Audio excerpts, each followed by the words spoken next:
Master, ¿cómo estamos? Te llamé con la mente. Todo bien, No, todo bien. Un saludo para quisiera toda decir la que gente. tengo ese don. Sí, un saludo para Sí, toda este la es pipa. Vamos a llamarlos con la mente. un Es don que un tiene alguna don. gente, parece, y en el mundo del ajedrez también ha sucedido. Bueno, es que hay muchos relatos, de hecho, en el match de, bueno, Fischer Spassky, de Karpo Kasparov principalmente, y Karpo Korsun, ¿no? Cuando llevaron el parapsicólogo famoso y todo ello. Y la verdad que, de hecho, no sé a ti, pero a mí es una de las partes que más me encantaba leer del ajedrez, ¿no? Esos chismes, Sí, bueno, era no tanto interesante. chisme, pero tenían documentación, estaban documentados, ¿no? Yo lo Entonces, leí a mí me más atrapaba mucho. en los libros de Kasparov, donde él habla de todo ese tema, ¿no? Del psicólogo que él tenía cuando estaba perdiendo 5-0, o Por que ejemplo, ahí fue que eso. lo salvó ahí prácticamente de la debacle aquella con Capo en el Sí, 84. sí. Y también en los matches de Kornoy con Capo.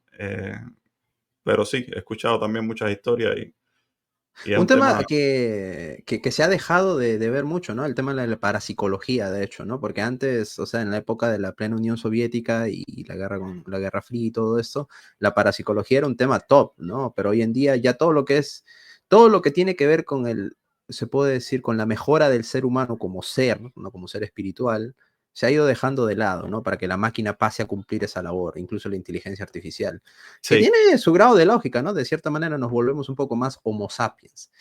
Pero bueno, de estos temas siempre me encantaba hablar horas de horas que compartí mucho y tú también, obviamente, con este gran amigo que ya la gente conoce, que lo vamos a presentar en breve, pero que recuerdo que uno se pasa horas de horas hablando con él. Y bueno, de hecho nos podemos pasar horas hablando con él después también, pero en los torneos, ¿no? Tenía una cantidad de historias que también tenía mucha lógica y a mí me sorprendía. Pero bueno, ya un conocido del público, vamos a presentarlo de una vez, el gran Morovic, Moro Morito. ¿Cómo Sí, estás, la máquina? continuación. ¿Cómo estás, Master? La Emilio, continuación, Leñez, parte 2. parte 2. Oye, sí, estaba escuchando un poco atentamente a ustedes recién y me apareció el nombre de Korchnoi. Tuve la fortuna de conocerlo, de compartir con él. Estuve en su casa entrenando año 88, 89, por ahí, me perdí con el año, y lo acompañé a un torneo en Holanda. Y sí, él tiene este tipo de historias, son, sí, de todos los días con Víctor Korchnoi. Bueno, él dice que llegaba a jugar por intermedio de la Ouija, llegó a jugar con Maroxy, creo, ¿no? Con Maroxy. Yo Sí. jugué 2 matches con él y el primer match que jugamos fue acá en Chile. Entonces, cuando veníamos del aeropuerto, me dice, estoy jugando una partida, me dice, con Medium. Interesante, le digo, ya, Una ya, aplicación, bueno, en esa época no había aplicación, ¿no? Pero bueno, claro, bueno. sí. Y entonces me dice, ¿y con quién estás jugando? Me dice, con Maroxy. Es interesante, le digo yo. Pero, y le digo, ¿pero qué Maroxy será? Bueno, ¿cuál va a ser? Pues me dice, con Gesa, así me dice enojado, ¿no? No hay otro. Y empezó de la jugada, a cantarme la jugada. Me cantó 6, 7 jugadas. Pero bueno, para ponerlo en contexto, porque mucha gente que nos sigue no sabe que esa Maroxy ya había fallecido hace cuánto. En el año 30 y tanto murió, en el 30, 30 y algo, claro. O sea, Entonces, ya claro, hace como más de 60, como Llevaba unos 50 50 años por años lo menos. ya muerto, ¿no? claro, claro. 50 Qué años fuerte. en la otra dimensión, Sí, claro, sí, claro, claro. sí, sí, sí. No, Y no, te dijo la posición, cómo iba y todo. sí, me dijo la primera jugada. Él después creo que en uno de sus libros Él lo publica quién era relata. claro, relata todo, quién era Sí, el ¿verdad que sí? medium, creo que tenían hasta árbitro, bueno, y la partida completa, era un final, sí. ¿Y No, qué le cosa, parecía el nivel de Maroxy? ¿Bastante interesante no, o...? yo la verdad que yo Porque no él tenía, creo que jugó con dos, ¿no? No sé si uno fue Maroxy y otro jugador también del pasado. Creo que él dijo que contactó con el Medium. Me pareció que lo sí, leí en su libro, pero que a él no le parecía tan fuerte, que Maroxy le pareció más seguro que duro. sí, no lo leí en detalle esa parte, pero sí, seguro que fue así. No, no, él absolutamente. Y bueno, lo que estábamos hablando, cuando estaban hablando un poquito ustedes, antes de la Unión Soviética, los rusos, para ellos bueno, es Boris Spassky, que es Boris Spassky, tenía Igor Bondarevsky, que Boris Spassky tuve también la suerte de conocerlo acá en Chile, y él me decía que él fue campeón mundial. Bueno, obviamente sabemos que es un talento extraordinario, Boris Spassky, Claro, pero se reconoce la mano de Bondareski, no todo el mundo la sí, reconoce. O sea, es un no, no, cambio de un gran jugador a campeón del mundo, ¿no? Y que exacto, indiscutiblemente fue el mejor en su momento. dice que él fue campeón del mundo gracias a Bondarevsky.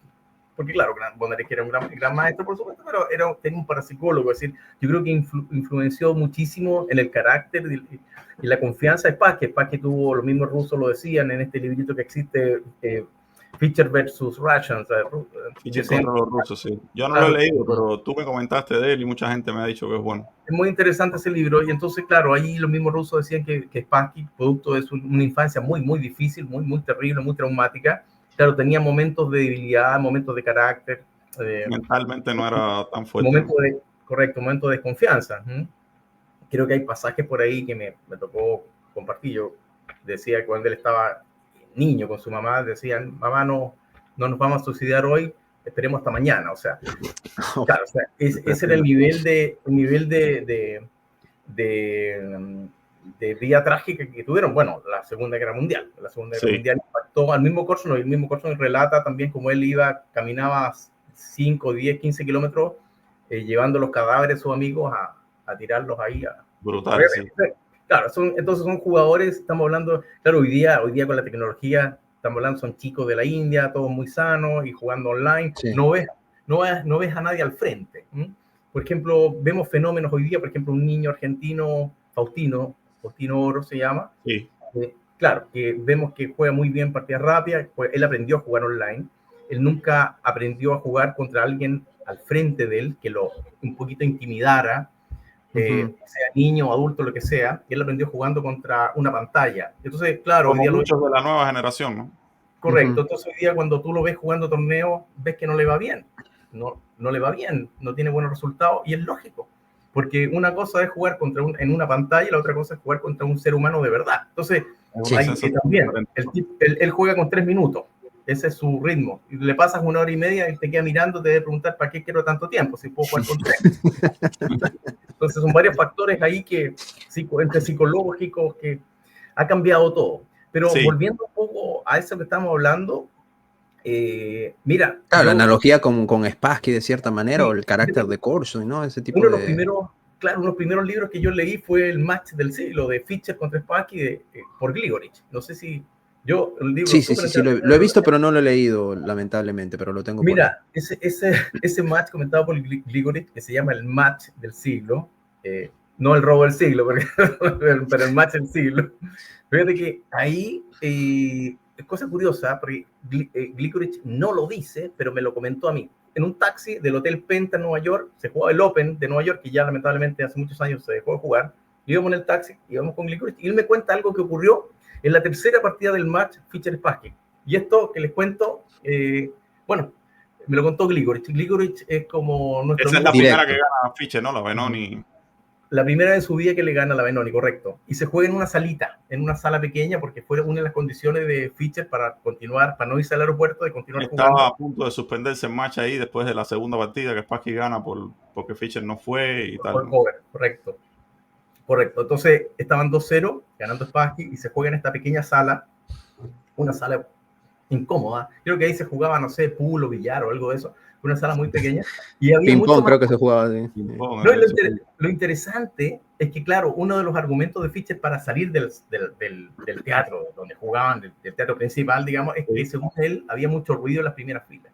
Bueno, aquí pasaban autos y buses por la autopista, o sea, había 10 veces más ruido que en el juego, claro. Entonces, bueno, aquí viene lo que me cuenta Grigorich, que esto tenía una especie de una especie de segundo piso, pero una escalera y donde no había nada, básicamente, y había un sillón ahí. Y en un momento tiene un café Grigorich y ya la partida había comenzado, estaban entrando al medio juego,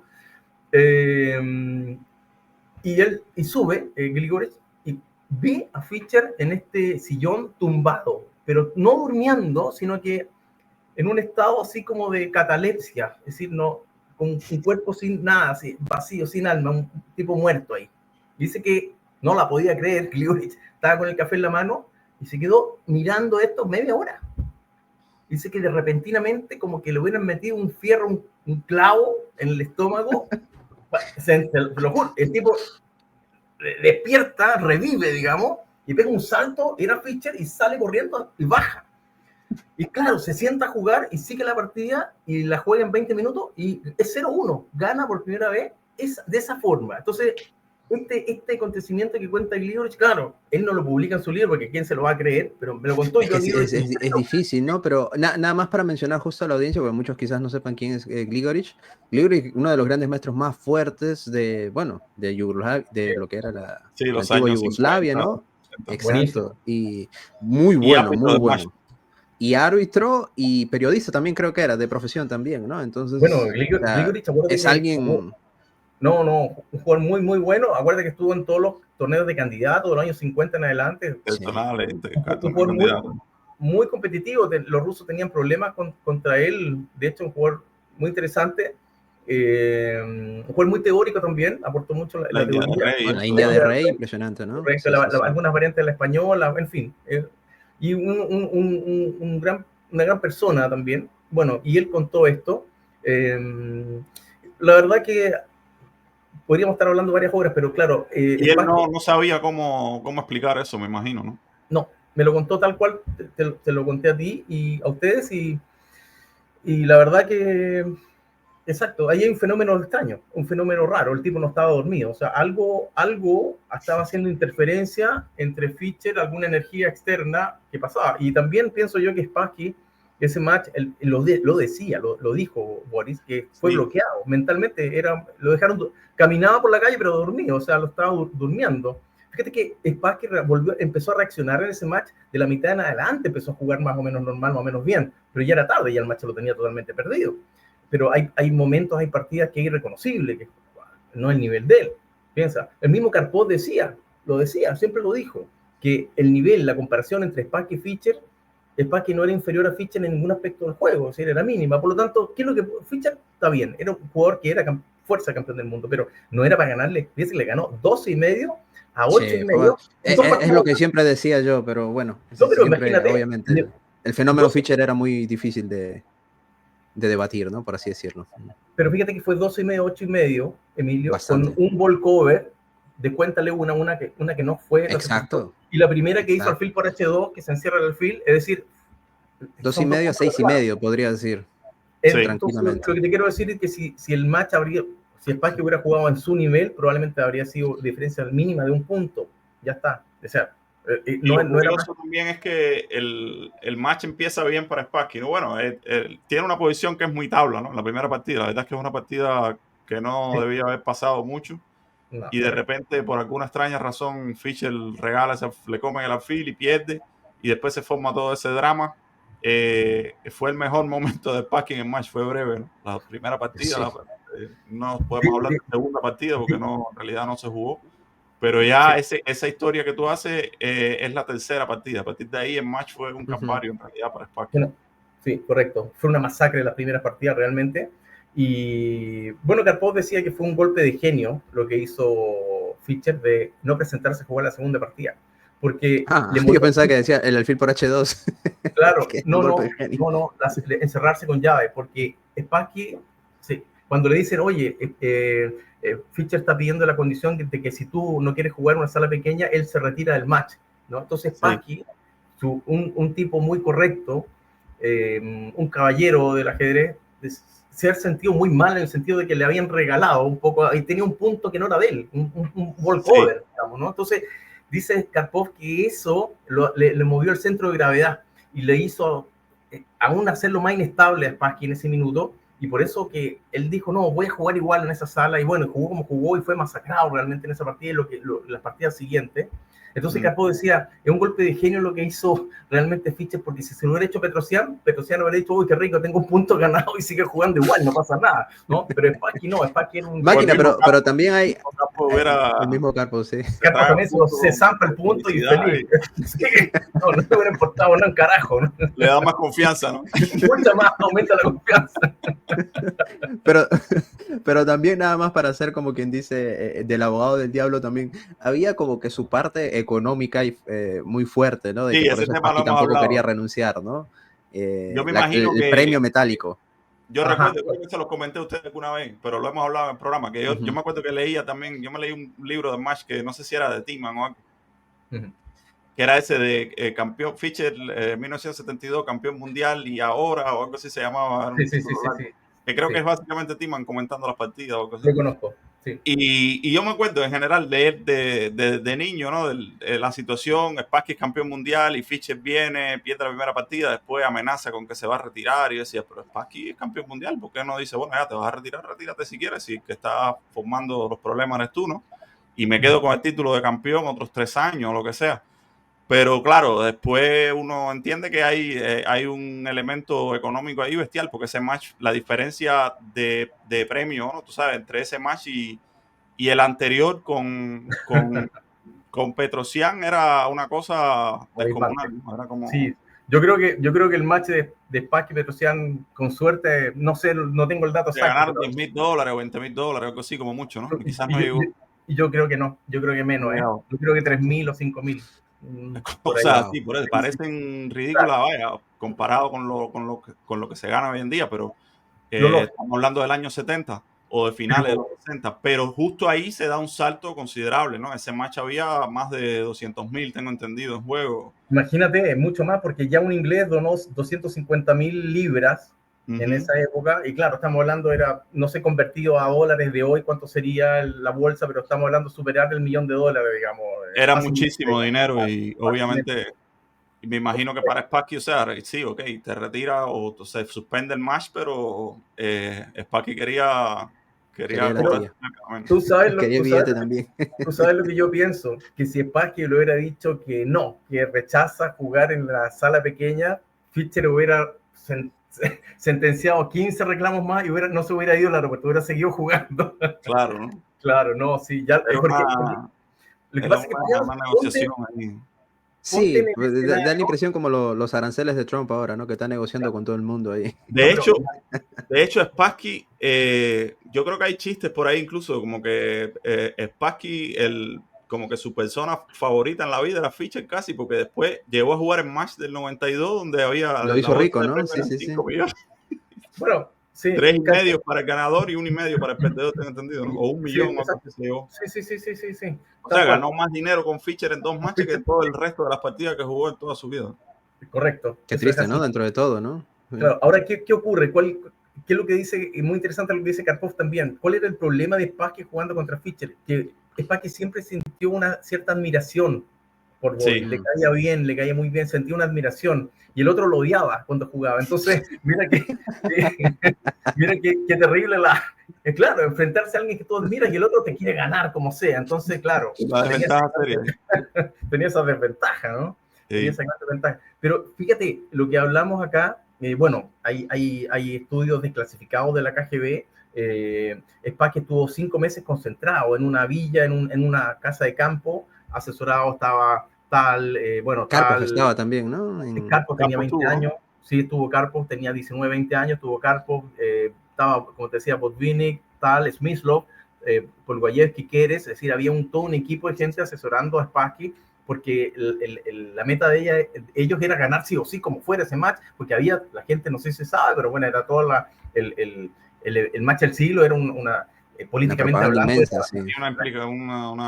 Una implicación política seria, ¿no? La Guerra Fría. La Guerra Fría, cosa que hoy día quizá la gente no lo ve, pero en esa época era así, ¿no? Kissinger, el gobierno de Estados Unidos, diciéndole a Fischer, bueno, vamos a ganar, te apoyamos, y el otro se creía soldado, poco menos, vamos ahí. Entonces, era una presión muy grande, creo yo, para ambos, pero más para Spassky, me da la impresión. Yo creo que Fischer, quizás por el carácter de él y la forma de ser, estaba en un estado mental distinto a Boris. Yo creo que Boris, hubo alguna fuerza externa que le jugaron muy en contra, y hay cosas y relatos ahí que también lo comentamos nosotros en un minuto, eventos que pasaron en las propias partidas. Por ejemplo, la sexta partida famosa, que todo el mundo dice que buena partida, es malísima por parte de las negras, y es ahí estamos viendo en pantalla. Que por cierto la estoy mostrando, sí. Sí, después del Alfil B5, ahí en esta Tartakover, a todo esto de la Tartakover esta, que después se puso de moda en Karpov Kasparov, en todos los matches. Y aquí la última jugada del blanco Alfil B5, que ya la había jugado, esta posición la había jugado Fuhrman contra Geller, mismo Geller. Geller era el entrenador principal en ese match en Reykjavik, en Islandia, de Spassky. Y descubrieron ellos, tenían todo anotado con cuaderno Dama B7. Dama B7 es muy buena, y ahí el único que puede tener problemas son las blancas realmente después de Dama B7. Pero fíjate que solamente veamos 7 jugadas como jugó Spassky acá, jugó a 6, que es la misma jugada que hizo Vélez, ¿no? En la Vélez, partida claro, famosa con Fulma, anterior. correcto. Y aquí el blanco hizo peón por peón y enroque, me parece. Peón por peón y enroque. Claro, y aquí torre torre 7. Fíjate que era más simple, por ejemplo, hacer una cosa como la siguiente. Mira, devuelve como la dama torre B7, ¿no? Pero bueno, hace mucho tiempo, sí. Claro, por ejemplo, dama A7, alfil E2, dama B6. Va la dama B6 seguido de caballo D7 y no hay ningún problema para la negra. Pero jugó torre A7. Ok, perfecto. Y el blanco jugó algo acá. Alfil E2. Alfil E2, correcto. Bueno, y aquí, según los análisis, hay que jugar rey F8, incluso A5 que jugó Geller. A5, no, ¿verdad que no sí? pasa A5, nada. A5, Sí, muy famoso, A5. sí. Sí, pero rey F8. Pero acá juega una jugada sin necesidad ninguna, juega caballo D7. Caballo D7. Claro, se deja hacer caballo D4. Se deja hacer caballo D4, correcto, sí, que es muy primitiva para y aquí alguien vuelve, como Boris, y ¿no? ahora de nuevo hace una jugada dudosa que creo que hizo dama F8. Dama F8, sí, media rara, porque la dama ahí, sí, al final va a tener que moverse de nuevo, ¿no? Sí. Bueno, sí, bueno, jugada, de hecho ya ahí quedó inferior, ¿no? Y ahí está totalmente. inferior. Y E4. Pero fíjate que acá ahora viene lo más notable, que la jugada que hace ahora es doble signo de interrogación. Porque, estratégicamente, sí. Claro, D4 es perdedora. Espantosa. Espantosamente mala. Le fijan el peón D6, le hacen F4 y E5, le ponen alfil en C4, la dama en H3, le rompe con F5, le dan mate. Bueno, la verdad que sí fue muy elemental. Nunca lo había visto esa perspectiva. Siempre la veía como niño, pero claro, los errores de Boris no son notablemente mal. Es decir, un jugador de esa categoría como Spassky jugar así, no, perdió rápido. Pero fíjate que aún así, si podemos retroceder, bueno, le gana muy bien, pero bueno, es que es un suicidio. Sí, a partir de ahí ya no hay mucha historia. Pero por ejemplo, aquí mismo con el peón de 5, después de 4. Después de 4 es el último momento crítico ahí. La posición negra todavía no debe ser tan mala, ¿no? Sí, hay que mantener la estructura esa, ¿no? Con C4 todavía están jugando. C4 jugando. C4 todavía sigue la partida. No hay ninguna ganancia directa ni en poquito. No, sigue la partida. Mínima blanca. Correcto, sí, mínima blanca, pero sigue la partida. No va a ganar material de ninguna forma, pero con D4 pierde con las manos amarradas, sin contrajuego. Está posicionalmente frito. Lo bloquean y le ganan por el flanco al rey. Entonces, pero vamos a, creo yo, estimados amigos, a lo más importante acá, que es el momento después del alfil B5, porque después del alfil B5 ellos estuvieron, como decía, meses concentrados. Y acá. Sabía de la jugada dama B7, que es durísima aquí, claro. Exacto. Dama B7, Leinier, dama B7, fue descubierta por el equipo de Spassky, obviamente meses antes de jugarse esta partida. Pero Spassky no la quiso jugar. Y fíjate cuál es la idea. Bueno, obviamente acá amenaza C4. C4. Y lo estás acribillando, ¿no? Y si te comes el peón, creo que perdías algo ahí. Toma. Torre por dama por y caballo a 6, correcto. Aquí el blanco debería pensar en las tablas. Sí, después de caballo 6 es la clave ahí. Claro, caballo 6, sí. Claro, aquí el blanco, aquí Timan jugó alfil por A6, para quedarse con el peón de ventaja. Porque claro, si hace dama C6, le cambiaba y torre B8. Le cambia torre B8, no puede defender en B3 por torre C8 y cae el alfil. El peón y el negro tampoco no puede estar peón nunca. No, está un poco mejor, de hecho, exactamente. Entonces, Timan capturó en A6 y dama por A6. Vamos a ver un par de jugadas más porque es muy interesante. Claro, jugó alfil por A6, dama por A6, y bueno, se amenaza torre C8. Muy activo el negro. No hay única la que jugó Timan, dama A3. Sí, porque si no torre C8 Sí, y ahora dama C4, buena. Bueno, perfecto. Amenaza dama C1. La única, bueno, aquí de nuevo, aquí quizás hace tablas dama C3. Dama C3. Y ahí podría la negra jugar incluso torre B8, toma en C4, y B3. Está muy bien, ¿no? Como mínimo. Sí. Claro, o sea, de nuevo, ese era aquí, lo único que puede ganar son las negras, ¿cierto? Evidente. Por lo tanto, claro. Entonces, pero acá Timan jugó la humana, jugó rey 2 damas, después de dama C4. Dama C4. Tratando de quedarse. Claro, y ahora le meten dama G4. Buena. Oh, dolor. Única para no perder en una, torre G1, no hay otra. Y ahora le mete D4. Sí, el D4 se veía venir. Entonces, todo esto, imagínense ustedes, todos los rusos tomando un vodka con cuaderno, anotando todas estas jugadas en meses antes. ¿Cómo se te va a olvidar? Porque aquí si le pones la máquina encima, te das cuenta que es ventaja decisiva negra. Por ejemplo, peón por peón te juega torre B8, buena, y no hay jugada. Porque claro, ya, al jaque no va a tener dama de 3. Porque te va a tomar en B2 y la dama vuelve. ¿no? En pleno medio. Demasiada diferencia en la actividad de las piezas ahí. ¿Y si tomas de caballo en D4? Jugó Timan, caballo por D4. Dama H4, bueno. Dama H4, te ataca los peones. Sí, qué fineza, ¿eh? Qué fineza. Claro. Dama H4. Aquí no hay jugada. No hay jugada buena. Jugó torre E1. Sí, torre 1 quizás, para torre 2, ¿no? Sí, torre 1. Aquí la que jugó gana. Aquí ganan 2 jugadas. Alfil C4, jugada de máquina, muy buena. Pero la que jugó también es muy, muy buena. Jugó dama por F2 jaque, sencillamente. Tapa de torre y dama F1. Sí, es que tienes un rey ahí que es crónicamente débil. Sí. Correcto. Te amenaza Alfil G4, entre otras. Y si comes en E6, estás muerto. Igual, viene de 8. Te quedas sin. Correcto. Soltar el caballo de D4 es... Y tú, metió la dama de 6 para... Sí, dama de 6 para... Y rey H8. Rey H8. Sí, le terminó dando mate. Sí, le Torre terminó dando mate. F8 en la próxima. Claro, sí. Correcto. Wow, rey H8. Qué fina jugada también. Aquí le ganó Geller a Timan, ¿no? Fue una miniatura, ganó en 6 jugadas más. Geller con negra. Entonces, Geller a Timan, en el año 73, torneo en Holanda. Entonces, claro, cuesta creer que Spassky, imagínate tú, teniendo todo eso analizado. Tú sabes cómo los rusos eran antes, que partía entrenamiento, todo anotaban cuadernos. Sí, no era que jugaban jugaban varias, sí. Un detalle que porque yo pensando, ¿no? ¿Cuál puede ser la justificación? Digamos que, no sé, igual no esperaban tanto E4, pues de D4 o C4, ¿no? Pero al final traspuso a una posición de peón dama, la tarta cover, igual se concentraron en otras cosas, pero es que la manera en que esa gente se preparaban es distinta también a la de hoy en día. Hoy en día es más usual que se te olviden cosas porque estás todo el tiempo ahí repitiendo cosas con la máquina que a veces ni entiendes, ¿no? No la llegas a poner, de hecho, nunca en el tablero. Sí, es verdad. Que tienes preparada, la has visto nada más que en la pantalla y no estás bien empapado de todos los detalles porque estás pasando, hay tantas jugadas que ver ahí, te apuras un poco, pero esa gente era otro sistema, era el sistema clásico ese de mirarlo todo en el tablero y cuando lo miras todo en el tablero se te olvida menos porque no, y aparte que ellos mismos crean las ideas, ¿no? Ya calculaste sobre esa posición, entonces la verdad que es inusual que se te olvide algo así, puede ser, pero inusual, sí.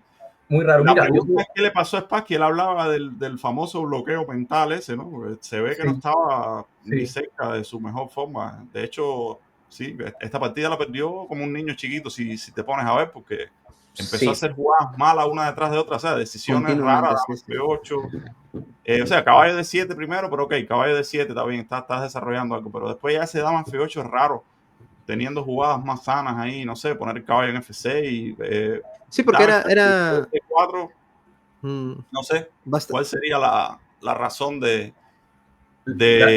ese famoso bloqueo mental de Spassky. Yo creo que yo vi alguna entrevista por ahí de él que él, no recuerdo bien lo que dijo, pero hablaba como de que habían pasado cosas raras en el match, que él sentía algo diferente. No sé, los rusos yo recuerdo también que acusaban a Fischer, incluso le revisaban la silla a ver si había algún chip puesto, porque sospechaban algo. Sí, no, yo si tuviera que apostaría que sí hubo cosas raras, porque no hay ninguna explicación razonable para que un tipo no haga esa jugada, dama 2 caballos, dama B7, una posición ahí mismo, en plena apertura, es decir, una posición, a un niño no se le va a olvidar esa jugada, es demasiado, además que es una jugada muy elegante y muy forzada la variante que viene, entonces no se te puede olvidar. Difícil olvidar eso, sí. No, el Spassky simplemente o no la quiso jugar, y el no querer jugarla no tiene no tiene explicación lógica, ¿no? Correcto. Entonces, sabiendo que era lo buena que era. Claro. Entonces, bueno, no sé si alcanzamos a hablar en algún minuto de quién era Russell Targ y quién era... Yo, la verdad que sí, no conocía mucho del tema, pero podemos hablar porque es interesante. Yo creo que la mayoría de la gente no conoce mucho. No lo conoce, claro. Déjame introducirlo a Russell Targ por ahí ahorita para que la gente Russell más o menos sepa que existe. Es un personaje, una persona muy, muy interesante. Fue un notable físico norteamericano que trabajó en el rayo láser, pero cuando era joven ayudaba al FBI a rescatar, a ayudar a personas que habían sido raptadas, ¿no? Tenía una fuerza mental, un Google Maps más o menos se concentraba para poder dar con gente que estaba siendo víctima de secuestro, y él los encontraba.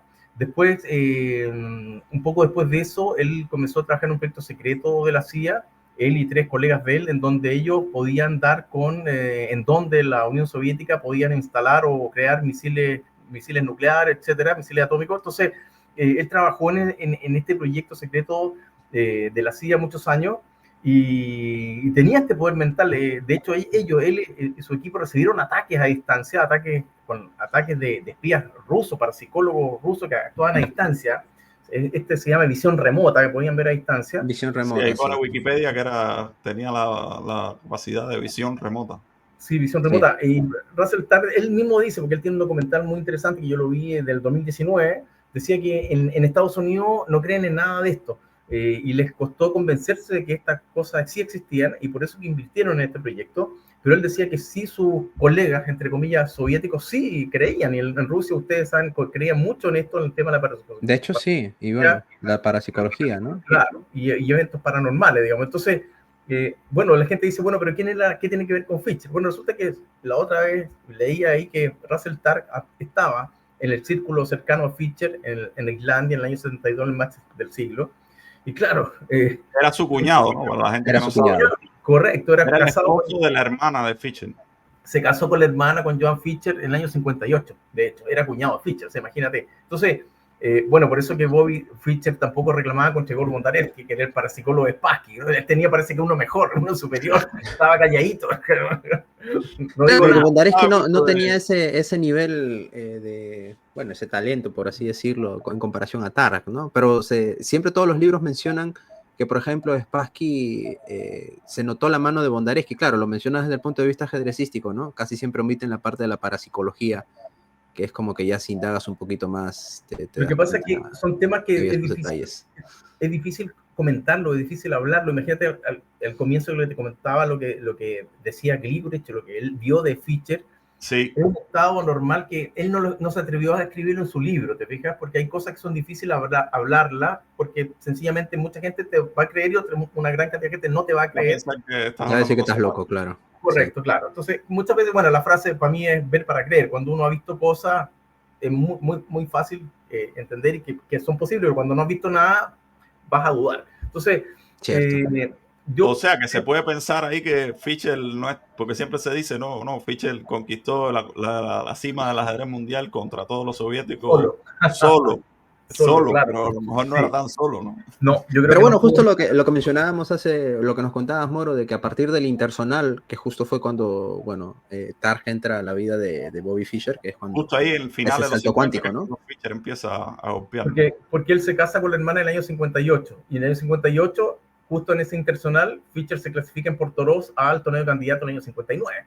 Sí. O sea, es coincidente con el ascenso a la carrera de Fischer, la relación que tiene con su cuñado. Fíjate, da mucho para pensar. O sea, es interesante el tema. Creo que Kevin Spraggett de Canadá empezó a investigar sobre este tema, pero en un momento él pone, pero bueno, voy a dejarlo hasta aquí nomás, no quiero ir más allá. Sí, hay cosas que es mejor mantenerla en la superficie. Archivos secretos, ¿no? Sí. Pero bueno. No ir tan profundo ahí. Master, y hablando de Spassky, que bueno, yo sé que tuviste con él también relación cercana y hablaron de estos temas o de que él creía. Yo sé que el tema de la parapsicología, bueno, Bondarevsky fue prácticamente su padre ajedrecístico, ¿no? Yo jugué un match acá en Chile con él, Master. Y ese match jugamos, lo organizó un banco, y resulta que era un match a 6 partidas, y en un momento empatamos la primera, la segunda y la tercera, eran 6 partidas nomás, y bueno, el que pierde una casi que pierde, y bueno, ni el que te perder, ni yo. Bueno, la cuestión es que, como llevamos varias tablas, entonces el presidente del banco lo llama a él y me llama a mí, y me dice, oye, ¿qué pasa si en caso de que empaten, por qué no hacen un match de partidas rápidas, de desempate, para que haya un ganador y haya un tremendo trofeo? Y ya digo, sí, juguemos. Y se jugó, empatamos 3-3 realmente. Bueno, fueron partidas complejas. La última partida, la sexta partida, fue con Negra, me acuerdo, en Española, y fue un final de torre que me escapo ahí, bueno, tabla, y termina el match, y se van a estas partidas rápidas. Y esto que les cuento a ustedes, yo lo conté una vez acá en el programa de televisión, y lo sigo contando porque ocurrió. Y fíjate qué pasó. Jugamos la primera partida rápida y pasó de todo. Tuve ganado, perdido, tablas. Segunda partida rápida, lo mismo. Perdido, ganado, tablas. Tercera partida, entramos un final de doble torre, que tengo un peón de menos, y no veo jugada, y se jugaba un reloj con esto sin incremento. Entonces, era partida de 15 minutos, creo. Pero bueno, me quedaba, no sé, 45 segundos o un minuto, y a él 1 minuto y medio, 2 minutos. No veo jugada, y fíjate lo que ocurre, Master, que yo me rindo, abandono la partida. Entonces, ¿cómo se rinde uno con ese reloj? Bueno, hoy día le aprietas el botón del reloj. Para el reloj, ¿no? esto tenía que parar el reloj análogo. Cuando mi mano, esta mano, va a parar el reloj, algo, me escucha esto, me toma el brazo, te lo juro por Dios, no, que no fui yo, y hace torre jaque, que no fui yo. Yo me rendí. Jaque, mueve, jaque, y claro, y esos eran 4 jaques seguidos, yo tengo la partida, la tengo ahí, le fuerza el cambio a una torre, y por la liquidación que viene, él queda con el peón F y H, y yo con rey y torre, final, fácil de tabla, ¿no? Y yo ese final me lo sabía de memoria, así que se lo pimponeo, jaque, la persecución de los peones, se le acabó el tiempo, tablas, termina tablas, ¿ya? Pero como te digo, yo no hice el primer jaque, me quedé helado, porque yo iba, ¿sabes? A rendirme, no veía jugar. Bueno, ibas a parar el reloj y la mano salió a dar un jaque, que era lo único que te salvaba. Algo me toma el brazo y me hace saber torre C6 jaque, torre B6 jaque, y el otro día vi la partida, pero no fui yo, Master. Para mí se había acabado la partida. Bueno, viene y encuentro estos recursos porque ya los tenía que ver, ya estaba ahí. Y termina en tabla la partida. Bien, ese día se acabó el match y entonces viene el tipo, uno de los organizadores del banco, y dice, ya, ahora vamos a la 4ª partida de ese empate. Y el que hace así, no quiero. Y tenía el ojo rojo, con sangre así, ¿no? Dice, no puedo jugar más, dice, estoy cansado, no puedo jugar más. Y ya, entonces nos sacaron. Dejaron el match empatado. Empatado. Terminó el match empatado. Ok, perfecto. Yo le doné el trofeo, se llevó su trofeo, todo bien, ya, ok. Terminó el match, en realidad el match lo habíamos empatado 3-3, pero bueno, se jugaron hasta rápido. ¿Qué pasó? Ahora viene fíjate. Ahora viene lo bueno. Lo bueno, sí. No, hicimos una comida en la casa, mi padre, en esa época hizo una comida, no había mucha gente, 3 o 4 personas para despedirlo, el Boris se iba la mañana siguiente. Entonces estábamos ahí comiendo en la mesa, y me acuerdo que para que me hiciera un poquito de vino, ¿no? Y me pregunta así como para que no escuchara a nadie, ¿no? Me dice, ¿qué pasó en la última partida? Me dice, ¿ah? ¿Qué ocurrió? Y yo, joven, ¿no? Y le digo, no sé qué decirle.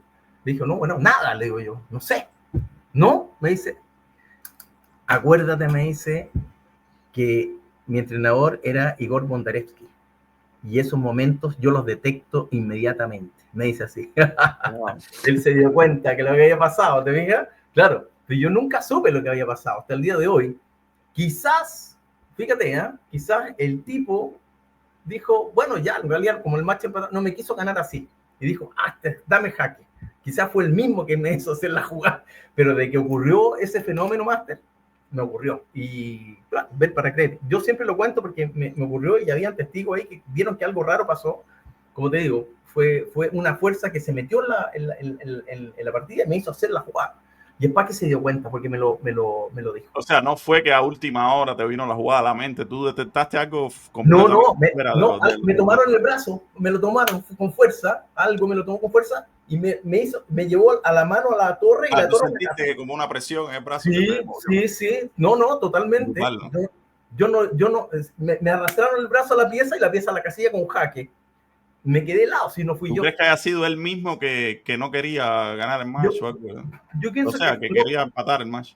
Claro, porque el match ya estaba empatado, digamos, y quizás no quería ganar de esa forma o por lo que sea, digamos. Y que él tuviera ese poder de influir así en el otro, ¿no? Sí, es posible que lo tuviera. Yo creo que si él era así y tenía esas habilidades, probablemente. Lo que pasa, ¿sabes qué ocurre? A diferencia de Spassky, Fischer y otros jugadores, el mismo Karpov, etcétera, Spassky, yo no me imagino a Spassky, por ejemplo, para un match de campeonato mundial, porque claro, los rusos dicen que lo tuvieron 5 meses preparando, pero Karpov, que estuvo ahí todo, se veía que Spassky no era su esencia, eso, ¿no?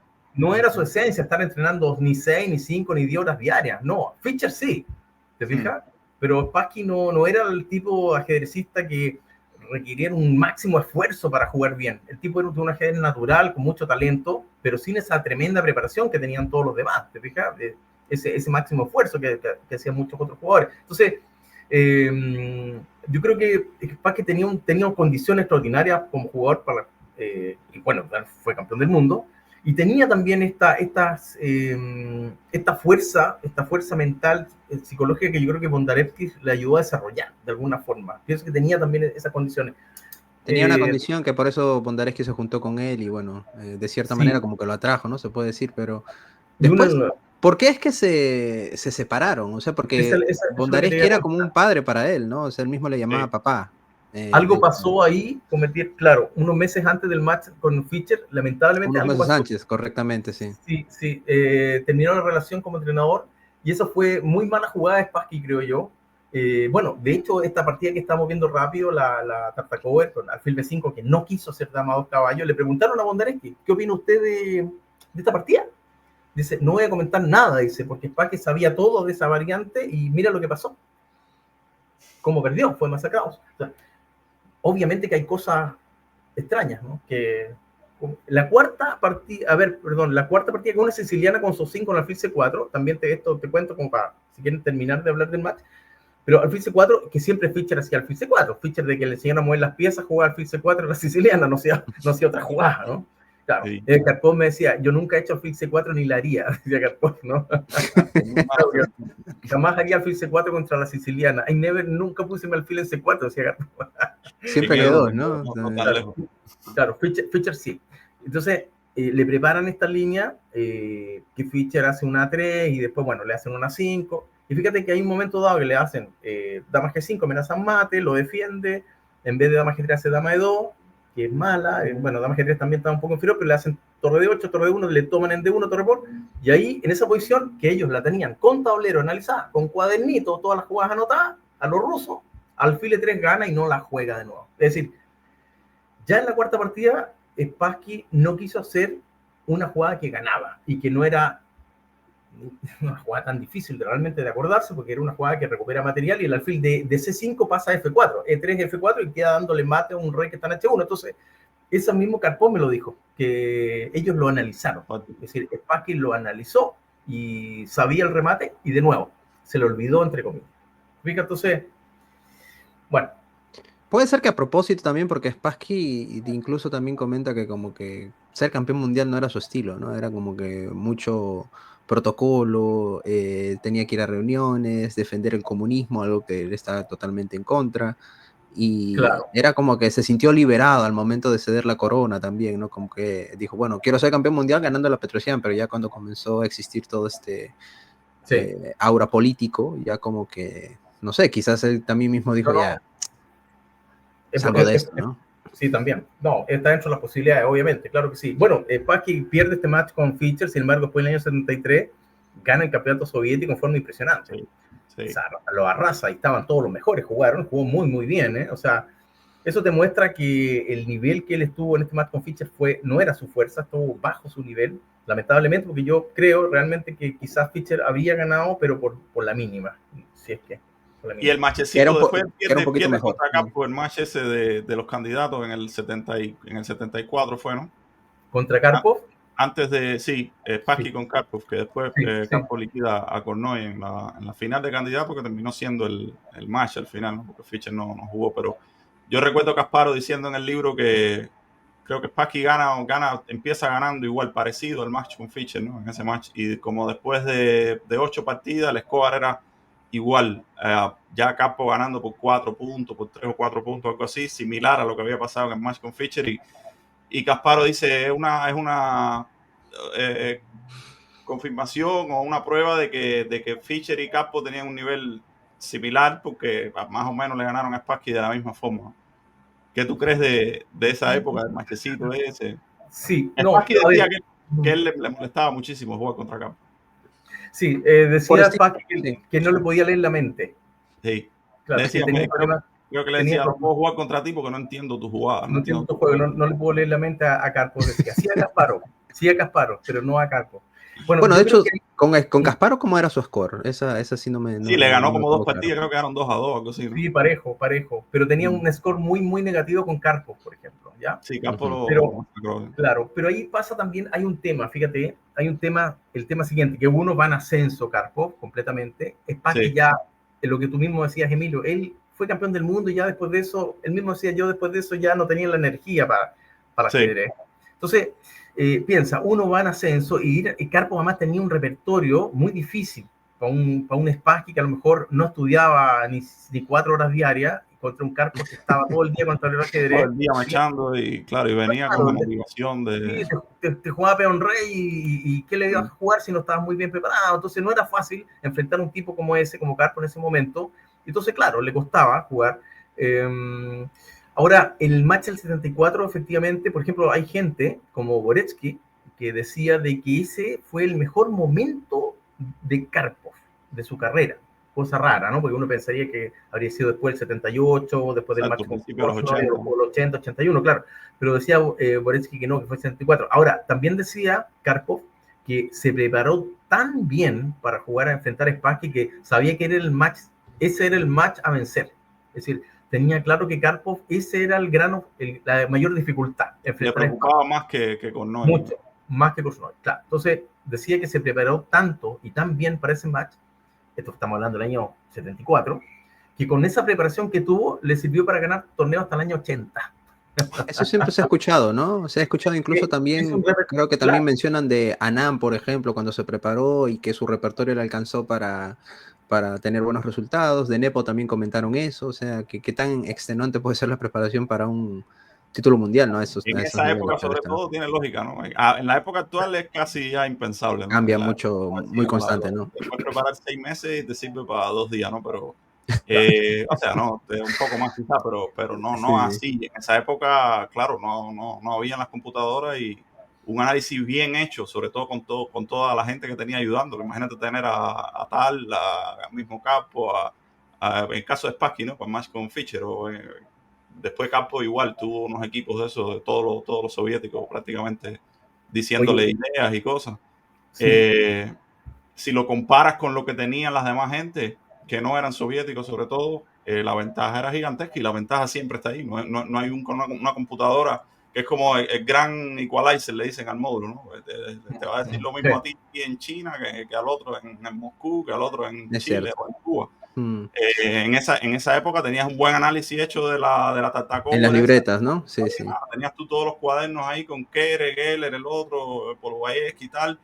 Y nadie tenía eso. Era lógico que 10 años después igual ibas a estar ganando partidas. No sé si... Hablando de Karpov precisamente, no sé si vieron una película que se llama Champion Mira, que es una reciente, que es justo del match de Karpov contra Korchnoi. En Latinoamérica, no sé si acá en Estados Unidos se proyectó, pero bueno, yo creo que vi en YouTube algunos clips. Sí. La vi entera, pero bueno, es del match contra Korchnoi, pero hay un momento donde, que no sé si sea verdad, Moro debe saber mucho más. Karpov fue, de hecho, asesor. Lo que no entendí es por qué contrataron un actor de ojos oscuros cuando Karpov tiene los ojos más azules que el cielo, ¿no? Entonces, bueno, eso es para empezar. Korchnoi, el actor de Korchnoi estuvo muy bien, pero la parte que me sorprendió es la parte final donde supuestamente Karpov estaban analizando una posición y no sé qué, y que bueno, al final él llama a su novia o algo así y le dice como que fíjate tal libreta que está en tal lugar y que no sé qué, y que le diga la jugada y como que un momento así épico, ¿no? ¿Qué tan cierto? No, sí, yo la vi esa película, sí. Sí, yo creo que, claro, esto un poco, creo yo, que está actuado y como para representar de que sí, que estos tipos tenían todas las jugadas, también lo que estamos hablando, tenían todas las jugadas anotadas, analizadas, digamos, claro. y es así. No, fíjate que hablando lo que comentaban recién, yo en el año cuando conocí, o más bien cuando Karpov me invitó, tuve la suerte de invitar a ser parte de su equipo y estuvimos preparando 20 días para un match con un ruso esto. Y claro, entonces en un momento dado me acuerdo que éramos 4 y trabajamos parejas de 2 y después intercambiamos la información día siguiente y estuvimos así 20 días. Entonces, por ejemplo, claro, ellos la apertura la estudiaban, la terminaban en la jugada 45, ¿no? Y todas las aperturas terminaban al final de peones. Y era todo analizado con cuadernos. Y además estamos hablando de una época, creo que, ¿qué año? No me acuerdo el año exacto, pero eran computadores, estaban los computadores 486, o sea, imagínate. Principio de los 90 o algo así. Principio de los 90, estaban incipientes las máquinas. Entonces, y de hecho tú le ponías Fritz, que no existe, digamos, Fritz, en esa época, digamos, y Fritz te evaluaba, por ejemplo, en un día no sacabas nada con poner el Fritz, porque decía, en una posición, en un momento determinado está un poco por el blanco, en un rato después un poco estaban dando mate y te decía que tenías ventaja. Claro. Entonces, fíjate que en un momento dado me toca conocer a Podgaez, que era el analista principal. El famoso Podgaez. Sí, claro. Jugando. Están preparando una India del Rey, línea con G3 de la blanca, y la negra juegan con C6 de 5. El match, fue un match contra Gelfand, efectivamente. Entonces, esa línea con C6 de 5 simétrica, que el blanco toma en D5, ¿te acuerdas de Karpov Kasparov? De 5, sí, correcto, esa línea. Entonces, en un momento dado, yo veo la posición primera, entonces las blancas tienen un alfil en F4, la negra un alfil en F5, simétrico también, ¿no? Y bueno, empiezo a comentar con posibilidades y nosotros de ahí para adelante tenemos que empezar a analizar de una partida modelo que habían rescatado, ¿ya? No me acuerdo quién era, con 2 jugadores no muy conocidos, pero esa iba a ser la partida madre que íbamos a trabajar. Entonces, analizamos, y bueno, cuando digo, el análisis terminaba la jugada 40, yo le decía, bueno, Mijail, le digo yo, ¿cuál es el problema acá en la posición? Y Silón F5, me decía, el alfil de F5. Oye, cuento corto, jugaba 39, le metían un E4 que te atrapaba el alfil. Sí, porque esa línea, el negro por un alfil ofensivo, peor en G6 y muchas veces en E6, ¿no? Tienes siempre miedo que te lo pierdas. En la jugada 30 y tanto te atrapaba el alfil con un E4, era buenísima, ¿no? Oye, tenía todo analizado, ¿no? Era genial. No, increíble esa cultura de analizar así profundamente. Yo creo que la empezaron los soviéticos. Yo creo que data de Bobvini, eso fue quizá el primero en cuanto a la filosofía. Yo me estaba leyendo, le comentaba a Emilio en los programas anteriores, hace como 3 semanas me empecé a leer la autobiografía de Bobvini. No sé si tú la has caído en tus manos alguna vez. Se llama Achieving the Aim, lo tradujeron al inglés, ¿no?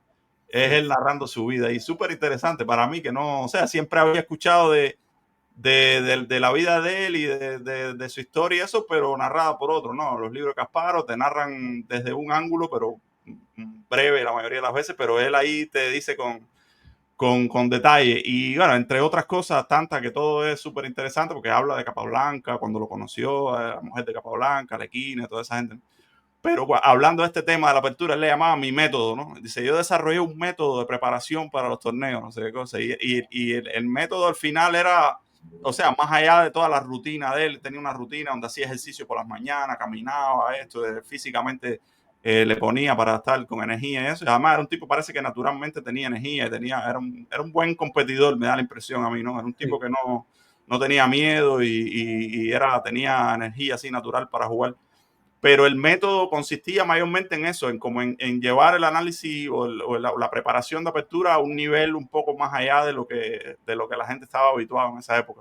Y él lo llamaba conectar la apertura. Dice, perdí muchas partidas porque no había conexión en mi juego entre el final del análisis de la apertura y el medio juego. Como que faltaba una conexión entre la apertura y medio juego. Entonces esa era como su filosofía, conectar siempre lo que él analizaba en la apertura con el medio juego.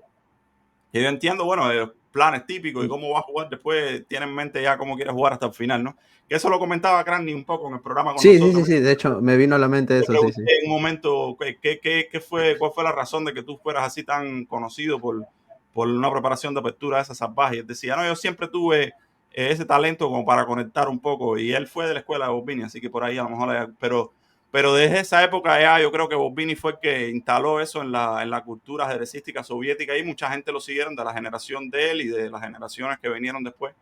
Y los tipos fueron los que quizás empezaron esa escuela de analizar así hasta la jugada. Pues, sí, estás analizando, no sé, la Grunfeld y de repente estás analizando un final de rey peón. Oh, esto no es Grunfeld ya, pero viene de la apertura, ¿no? Yo todavía tengo un poco como reliquia, tengo todos estos análisis en Chessbase tengo guardado los análisis de Podgaev, de distintas cosas, de Indias de Rey, Summit, por ejemplo, veíamos Summit con alfil G5, ¿ah? F3 en Roque, no alfil E3, sino alfil G5. Bueno, esto que contaba, esta India del Rey, Carocanes y todas estas ideas. Pero como tal cual estás diciendo, es decir, el análisis no terminaba nunca. Es decir, el análisis era hasta el infinito de la jugada 40. Ahí recién te decía un poco mejor el blanco. Pero fíjate, ¿por qué veía yo pensaba también que podía ser, porque como lo hablamos la vez anterior, Karpov tenía muy mala memoria. Entonces, sí, eso siempre se ha hablado y que era bastante vago también, ¿no? Pero justo Karpov creo que en un relato él menciona algo así como que yo era vago, ¿no? O sea, Karpov mencionándose a él mismo y dice, pero Spassky me superaba, ¿no? Sí. Dice que era un flojo patológico, Spassky, patológicamente flojo, decía. Entonces, no, interesante porque decía que Bondarevsky le había recomendado para el match contra Petrosian no estudiar demasiado y llegar a jugar con lo que llamaban ellos con la cabeza despejada. La cabeza despejada. Que dice, era solamente una excusa para un flojo patológico como Spassky de no estudiar nada. Kasparov pone en el libro, se le ocurrió la desastrosa teoría de la cabeza despejada. Claro. Pero fíjate que interesante eso que estamos hablando, claro, que como no tenía tan buena memoria Karpov. Hoy día, por ejemplo, funcionaría también, porque es tanta la información, tanta la jugada, que no te conviene, ¿no? Sí. Correcto, la máquina te arroja, siempre te está arrojando nuevas cosas. Entonces, interesante volver un poco a la cabeza despejada, así desde otro ángulo, quizás. Yo creo que Carlsen es a lo que ha hecho un poco, y quizás algunos otros jugadores modernos.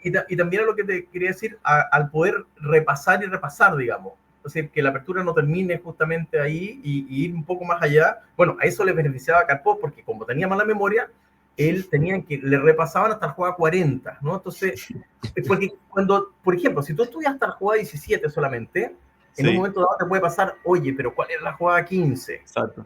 ¿Qué es lo que pasa hoy en día mucho con la máquina? Porque cortas rápido, ¿no? Una valoración de 0.40 o algo así, cuando todo es 0.0, y cuando te aparece un 0.40 dices, oye, aquí ya 0.40, pero estás en la jugada 12 o 13, a lo mejor 0.40 ya es un espectáculo aparte, ya un 0.40. ¿No? Y entonces cuando analizas hasta la jugada 30 y tanto, bueno, lo que sea por ahí, hay momentos o alguna posición que te va claro, entonces es más fácil siempre ir recordando.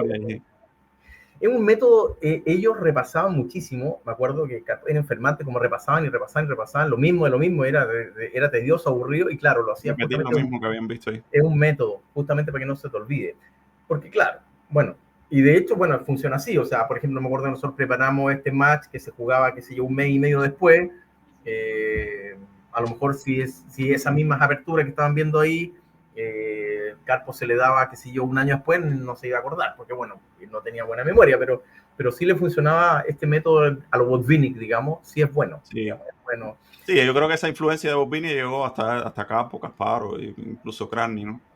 Sí. Kasparov sí parece una memoria brutal, parece que la diferencia era grande ahí, por ejemplo, con Karpov y con otra gente. Tremendo.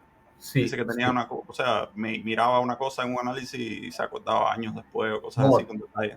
Memoria fotográfica, ¿no? Lo que sí se ha demostrado, y esto es muy interesante, ¿no? Pues siempre hablan que el ajedrecista tiene una maravillosa memoria, o como diría Leoncho, maravillosa jugada, pero que no es, o sea, como que no es un requisito indispensable, ¿no? Porque vemos el caso de Spassky, que bueno, más allá de todo lo tras bambalinas que se pueda tener esa documentación, opinión o lo que sea, no tenía una muy buena memoria Spassky, ¿no? También, o sea, mucho antes del match con Fischer también, no era característico su memoria.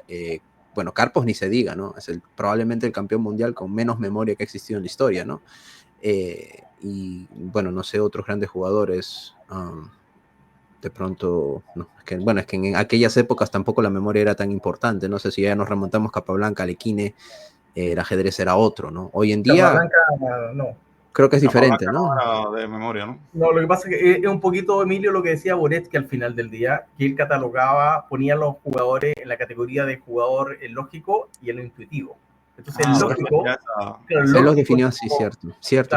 Alekhine, por ejemplo, imagínate, o sea, era la teoría misma, ese tipo era un teórico adelantado a su época, tenía lógico e intuitivo. Extraordinaria memoria, era una memoria tipo Kasparov, porque es un jugador lógico, como lo era Korchnoi también. En cambio, el mismo Karpov, el mismo Anand lo dice, a veces Anand me decía, yo a veces llego a una partida y realmente no sé qué voy a hacer, o sea, porque no tiene la memoria, no tiene esa capacidad de memoria. Hoy día, claro, con las máquinas en un momento dado lo pude desarrollar mejor, pero en forma natural, Karpov y otros jugadores no tienen la capa blanca, no tienen la memoria que tenía. Boretsky los ponía como intuitivos a esos, ¿no? Intuitivo, mala memoria, lógico, buena memoria. Estrategas, los lógicos estrategas y los intuitivos tácticos. Así los catalogaba. Y el caso de Spassky y Fischer los ponía en una categoría diferente, la universal. O sea, decía Fischer era un jugador tan lógico como intuitivo al mismo tiempo. Esa es la categoría de Boretsky. Sí, yo le pregunté, le dije, oye, ¿qué es lo que era Fischer? Me dice, tú me preguntáis ahora, pero yo me demoré como 2 años en darme cuenta, decía algo así. ¿Qué era? Sí, era universal, decía el tipo, era mente universal le llamaban. Y él lo escribe también, la mente universal. Y Spassky también estaba en ese rango, ¿no? Spassky era universal también, exacto. Botvinnik me imagino que lógico, ¿no? Claro, Botvinnik lógico, exactamente, sí. Tal intuitivo, Anand intuitivo, Karpov, Carlsen, entran en esa categoría, intuitivo. Fíjate. Es interesante. Ahora, claro, uno puede decir, ¿cuál es mejor que otro? No, ninguno es mejor que otro, digamos, pero tienen esas características. Son cualidades diferentes, ¿no? Características claro, porque, diferentes. Por ejemplo, la diferencia, ¿quién juega mejor blitz? El intuitivo. que es más rápido para tomar decisiones. Es obvio. En cambio, el jugador lógico no. El jugador lógico, de hecho, entre Karpov y Kasparov siempre fue mejor Karpov en Blitz, en su mejor momento. Karpov era más duro. Fischer era muy bueno en Blitz también, ¿no? Está muy... Sí, pero Karpov también era muy bueno en su mejor momento en Blitz. Bueno, y Anand también. Y es cierto, yo creo que eso alguna vez lo hablamos, pero es cierto que Karpov y Fischer jugaron alguna vez un machecito de Blitz o algo así, ¿o no? Pues un rumor. No. Había sus rumores ahí que habían jugado. Jugaron Parece que no. un Blitz escondido o algo. Un match de Blitz o algo así. Mira, la próxima vez sería interesante preguntarle a Karpov, a ver si alguna vez lo entrevistan ahí. A Anatoly le preguntan directamente. Yo no me acuerdo, pero puede ser, ¿eh? Puede ser, porque bueno, ellos tuvieron varias reuniones. Porque sí se vieron, ¿no? Sí, muchas veces, varias veces, no sé cuántas, pero varias veces, Karpov sí quería jugar el match. Parece que contra la opinión de la misma Federación Soviética, digamos, porque claro, pero bueno, quería jugar un match, no sé si ese match iba a tener la categoría de campeonato del mundo, pero él quería jugar contra Fischer como sea, digamos. Y Fischer no, lo rehuyó, siempre ponía alguna excusa. Lo que pasa es que también el mismo Karpov lo entrevistaban a él después, muchos años después, le preguntaban si le decían si Fischer le había tenido miedo a él, a Karpov. Y Karpov dice, no, a mí no me tenía miedo, simplemente lo que se tenía era miedo a sí mismo. Claro, porque Fischer tenía una presión tan grande de no equivocarse, de hacer siempre la mejor jugada, de no perder, y vivir así, jugar así, no se puede, digamos, porque en cualquier deporte es natural el ganar y perder, digamos. Si uno no lo entiende así, mejor dedicarse a otra cosa. Entonces Fischer tenía esa presión que no soportaba, y eso fue uno de los motivos, según Karpov, y yo creo al parecido, que es por el cual él se retira del ajedrez. Él no soportaba la presión de estar siempre teniendo que hacer la mejor jugada. Eso es más o menos lo que dice Kasparov, yo creo, la opinión de porque que yo creo que sí tiene lógica, es como que no pudo lidiar con la posibilidad de perder, no era tan grande lo que había hecho que, y él mismo habiendo dicho que no voy a jugar hasta los 60 años, voy a tener el título, no sé qué, pero ya en la práctica cuando te encuentras con la situación es otra cosa, ¿no? Y el hecho de que Karpov no lo conocía mucho, se sentía más cómodo con la otra generación de Spassky, incluso con No y eso, que los conocía mejor, pero un joven así que se veía que era una fuerza ya brutal, considerable. Claro. No. Mucho, el miedo a perder estaba ahí. Sí, bueno, quizás resaltar que estaban también en otras cosas. Ya sí, a lo mejor ahí. ya le dijo, mira, ya hasta aquí nomás llegó nuestra sociedad, ¿no? Se le cayó uno de los entrenadores principales. Sí, porque, bueno, él llevó a Lombardi, ¿no? Lombardi y Targ, un parapsicólogo y un cura, ¿no? No, espérate, un sacerdote. Targ nadie nunca lo vio? menciona. No, y no sé si, bueno, me imagino que sí operaba con el nombre de Targ, digamos, me imagino, pero... pero estaba en el match de Reykjavik, ¿no? Sí, estuvo. No sé cuántos días, pero estuvo. No estuvo todo el match. No sé cuántos días estuvo ahí, claro, pero estaba ahí. Ahora, claro, ¿quiénes conoce a la gente? Claro, Lombardi, o el abogado que tenía, digamos. Sí. Claro. Pero bueno, yo pienso, no sé, si estaba ahí Targ, y Targ era quien se dice, que con las facultades que él tenía, por supuesto que era como, no sé, como no creo que Spassky tampoco haya estado luciendo mucho banderas que decir, mira, aquí te presento a mi parapsicólogo, digamos, ¿no? Un poquito eso, digamos, tratar mejor de mantener... Que por cierto, Máquina, tú que estuviste, y sé que te has leído bastante de este match, Karpov-Korchnoi, ¿crees que el tema de la parapsicología estuvo presente en ese match? Bueno, Karpov, yo sé que, bueno, no es que yo sé, pienso de que como que de cierta manera lo daba como en un segundo plano, o esto es más cuento de hadas, él quizás no tenía ese sentido, él no era empático como Spassky, eso está claro, ¿no? O sea, la famosa historia de Poncaes que me cuentas también, es muy simpática, por cierto, ¿no? Que Poncaes, que era su entrenador, bueno, que lo puedes hacer tú, ¿no? Cuando estaban y le pagó en pesos, creo que era... Sí, lo llevaba una maldad, eso no se puede contar. Una maldad de Karpov. Una maldad de Anatoly, ¿no? Pero como no era el más bondadoso, ¿no? Claro, y tampoco era que le interesaba hacerlo para nada. Claro, lo que pasa es que Korchnoi realmente tenía el nivel de campeón mundial.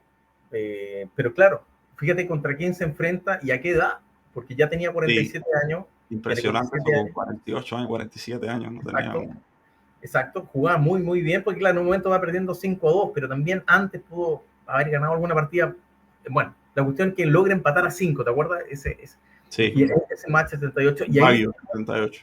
Y ahí está este famoso parapsicólogo cosmonauta soviético Alexander, creo que era Zúcar, ¿no? El que se comunicaba sí.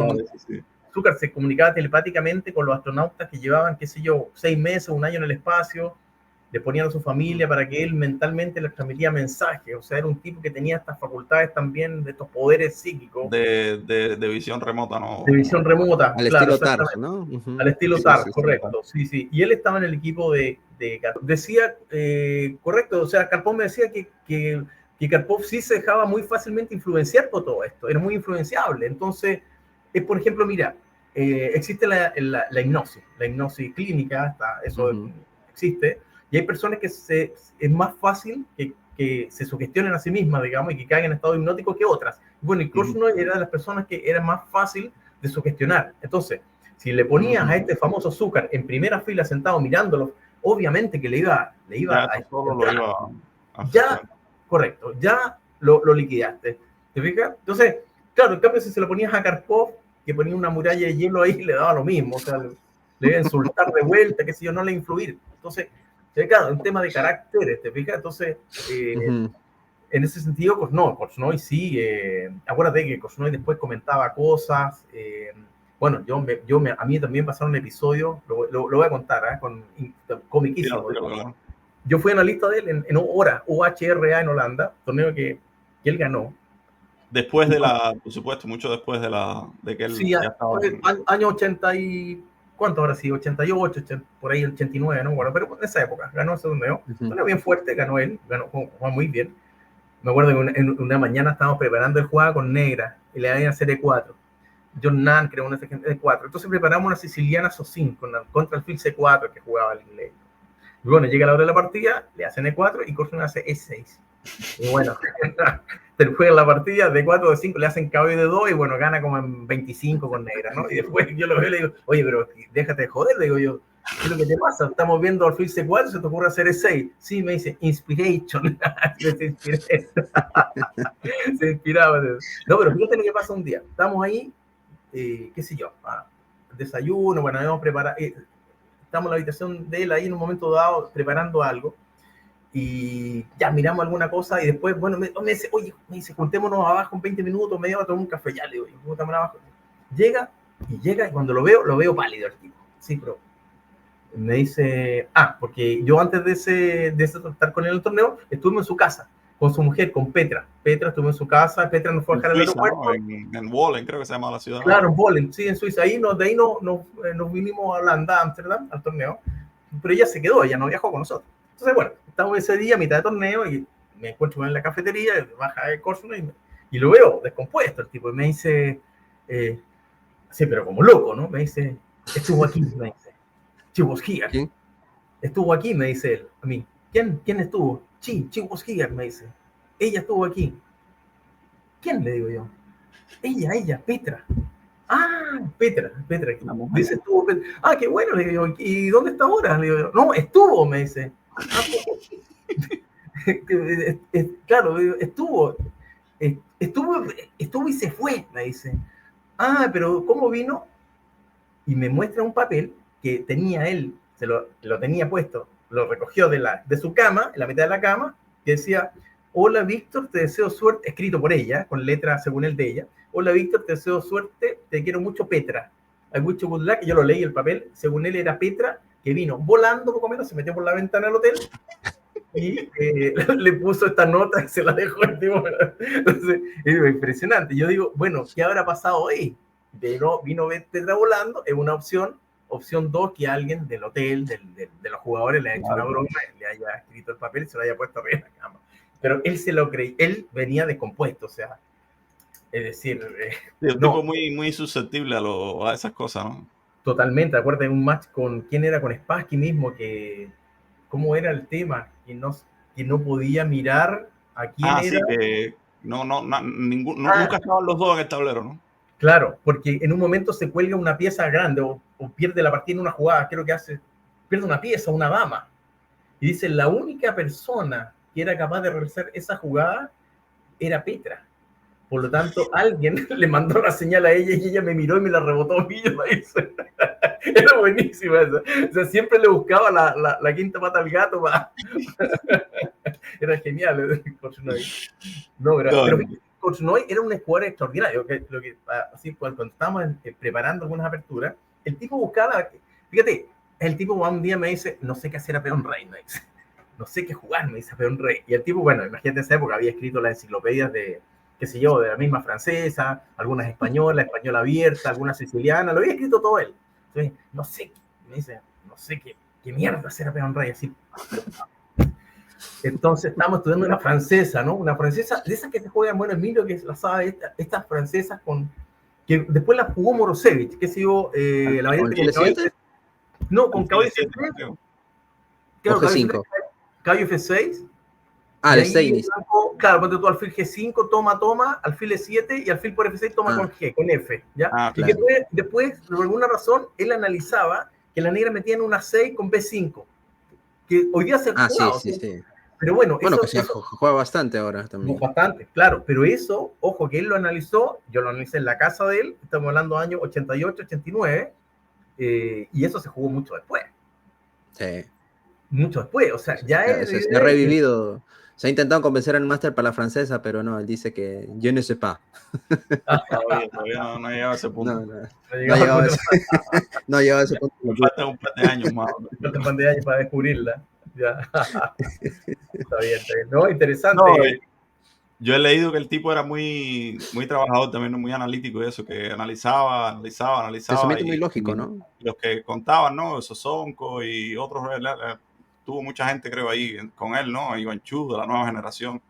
Y que cuando mucha gente ya decía, no, yo creo que ya analizamos todo en esta línea, y él ahí decía, no, ahora que estamos empezando, ¿qué pasa si esto, si aquello? Tiene una capacidad analítica de esa bestial. Yo lo veía un poco como una computadora. Él siempre veía todas las jugadas, quería ver todas las jugadas siempre, y me decía, cuando analizábamos, decía, anota, que anotara todas las jugadas, la francesa y todo, que era como una especie de computadora. Y me acuerdo que había momentos, me recuerdo que justamente fue en esa Socin, que con negra, que él quería rehabilitar una idea que la había jugado Geller con negra. Estamos hablando de una época que era solo enciclopedia, no había ningún tipo de máquina. Y yo la línea la conocía más o menos con Blanca, porque la jugaba con el C4, venían los ataques con F4, F5, y toda esa historia, más o menos. Yo se la jugaba, y en un momento me acuerdo que lo dejaba como mala el análisis. Entonces el tipo me dice, ya, juntémonos de nuevo, juntémonos abajo en la cafetería.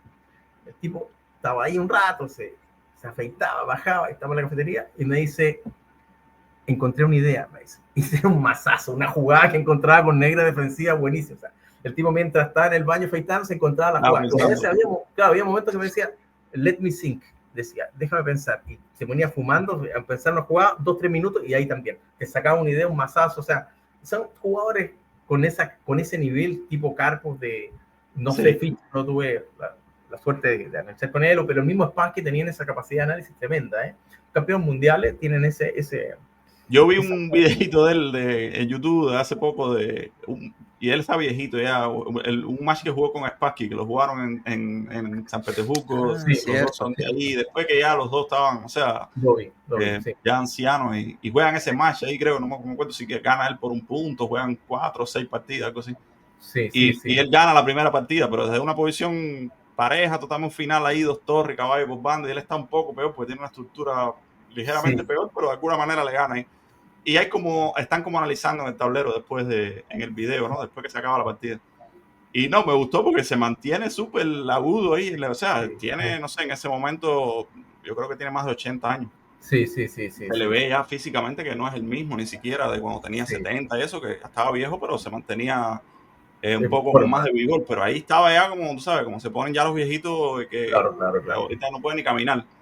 Y el tipo en los análisis se ve, era en ruso, pero las jugadas se ven, ¿no? Además, las jugadas a veces yo entiendo más o menos el ruso, y se pone a analizar con Spassky, o sea, las tácticas, eso, de jugadas cortas. De los viejitos no eran nada. De Spassky, no, en un momento, como en el 4, no, ahí estaba Torre C4, como una pieza, no sé qué.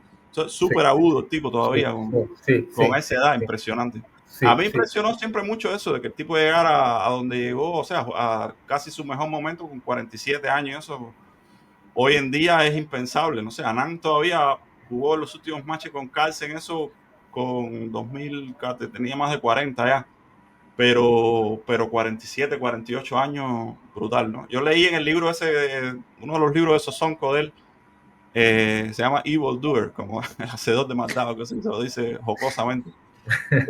Es sobre él el libro, que el tipo como creo que fue en el 71 por ahí, creo que tenía 39, quizá en el 70, se estaba preparando para los candidatos de ese momento, como que jugó con Geller, creo que por ahí liquidó a Geller y después un poco antes de que jugara con Capo y eso, que jugaron partidas de entrenamiento con Capo, se preparaban en un lugar, ahí iban a las afueras de Moscú, creo, a unas casas esas de descanso, no sé qué, y él estaba con Sosonko y Capo se estaba preparando con Furman, una cosa de esa, y estaban cerca, entonces jugaban matches de entrenamiento, ya Capo era durísimo, ¿eh? Pero que el tipo en esa época se hizo como unas resoluciones de esas que dejó de fumar, dejó de alcohol cero, aprendió a relajarse para dormir mejor. Aprendió a ahorrar su energía de manera que no le faltara energía durante los torneos, ni daba entrevistas, ni salía a ningún lado que no fuera, tú sabes, estrictamente cosas del torneo.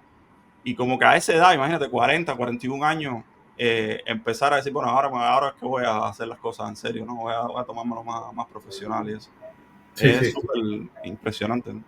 No, extraordinario. Yo me tocó ver, ¿te acuerdas del año 78 cuando, bueno, gana Carpo 6-5, gana esa última partida y se acaba el match y se estaba jugando en ese minuto la Olimpiada de Ajedrez en Buenos Aires, 1978? Ah, sí. Y me acuerdo que en plena ronda se están jugando la partida y se siente un estruendo, un aplauso cerrado, y era Korchnoi, que había agarrado el avión y vino a jugar por Suiza. Sí. Y el tipo, yo lo veo, porque lo veo pasar y venía con una cara como que hubiera venido a la guerra. Venía, pero destruido, masacrado. O sea, era irreconocible el tipo. Sí, increíblemente. Impresionante. Y fue muy duro. Sí, muy duro. Y medalla de oro. Y yo lo tuve al lado porque jugamos contra el equipo con Chile-Suiza y lo tuve al lado, lo vi ganar un final de dama, Víctor Frías, y bueno, hizo medalla de oro el tipo en esa Olimpiada. Sí, jugó súper bien. Sí, interesante. Oye, y mientras te escuchaba hace un ratito ahí, apareció el nombre de ese match Korchnoi-Petrosyan. Korchnoi-Petrosyan que... Sí, ese fue ahí a principios de los 70, ¿no? Ellos se odiaban, literalmente, porque siempre he escuchado de que Korchnoi y Petrosyan se agarraban a patadas, ¿no? Sí, o sea, no. Mientras estaban jugando, le metía un patadón uno al otro y era una cosa... Entre las esposas igual, una historia de esa. Sí. Y cuando termina ese match, la historia es que en el hotel o por ahí hay un sobre cerrado que decía, a la parte de afuera, dice, para el ganador del match. Y bueno, como el match lo ganó Petrosyan, el sobre se lo pasaron a él.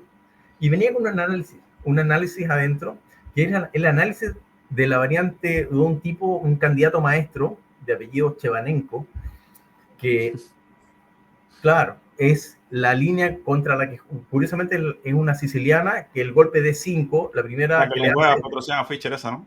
Correcto, que le juega a Petrosyan. Para el ganador, porque se enfrentaba a Fischer el ganador. Correcto, se enfrentaba a Fischer el ganador. Entonces se la pasaron a Petrosyan y Petrosyan jugó esa línea y jugó el de 5 en la primera partida. Pero lo interesante es que en lugar de D5, caballo de 4 se había jugado en el match Fischer-Taimano, y ahí después de caballo C4, F5, por F5, caballo por F5, alfil de 3, esa posición se había jugado, la había tenido Fischer. Ahora, esa posición yo la analicé porque hice una clase de eso con la máquina, y ahora increíblemente, claro, torre C8 muy mala, jugó Taimano, pero ahí increíblemente que ahí, en plena apertura, caballo de 7, 0-1, gana la negra forzado, te va a ganar una pieza, te va a avanzar el centro por la fila de casilla negra, no lo puede evitar, porque si caballo 4, amenazando mate en F6, caballo G6, evita el mate con la dama, defiende el D6 y te mete el centro. Sí, es 0-1, fíjate que es matemático, caballo 7 un día, admírala, pero bueno, D5 también es buenísima, la juega Petrosyan, y ahora te relato lo que dice Petrosyan. Fischer inmediatamente tomó el peón en D5, se juega en un teatro San Martín en Buenos Aires, ¿no? Que teatro que se han jugado los torneos los naipes ahí. Alfil por caballo en A3, toma en A3, dama A5, dama de 2 es única, todo jugado rápido por Fischer, enroque largo, y ahí se pone a pensar.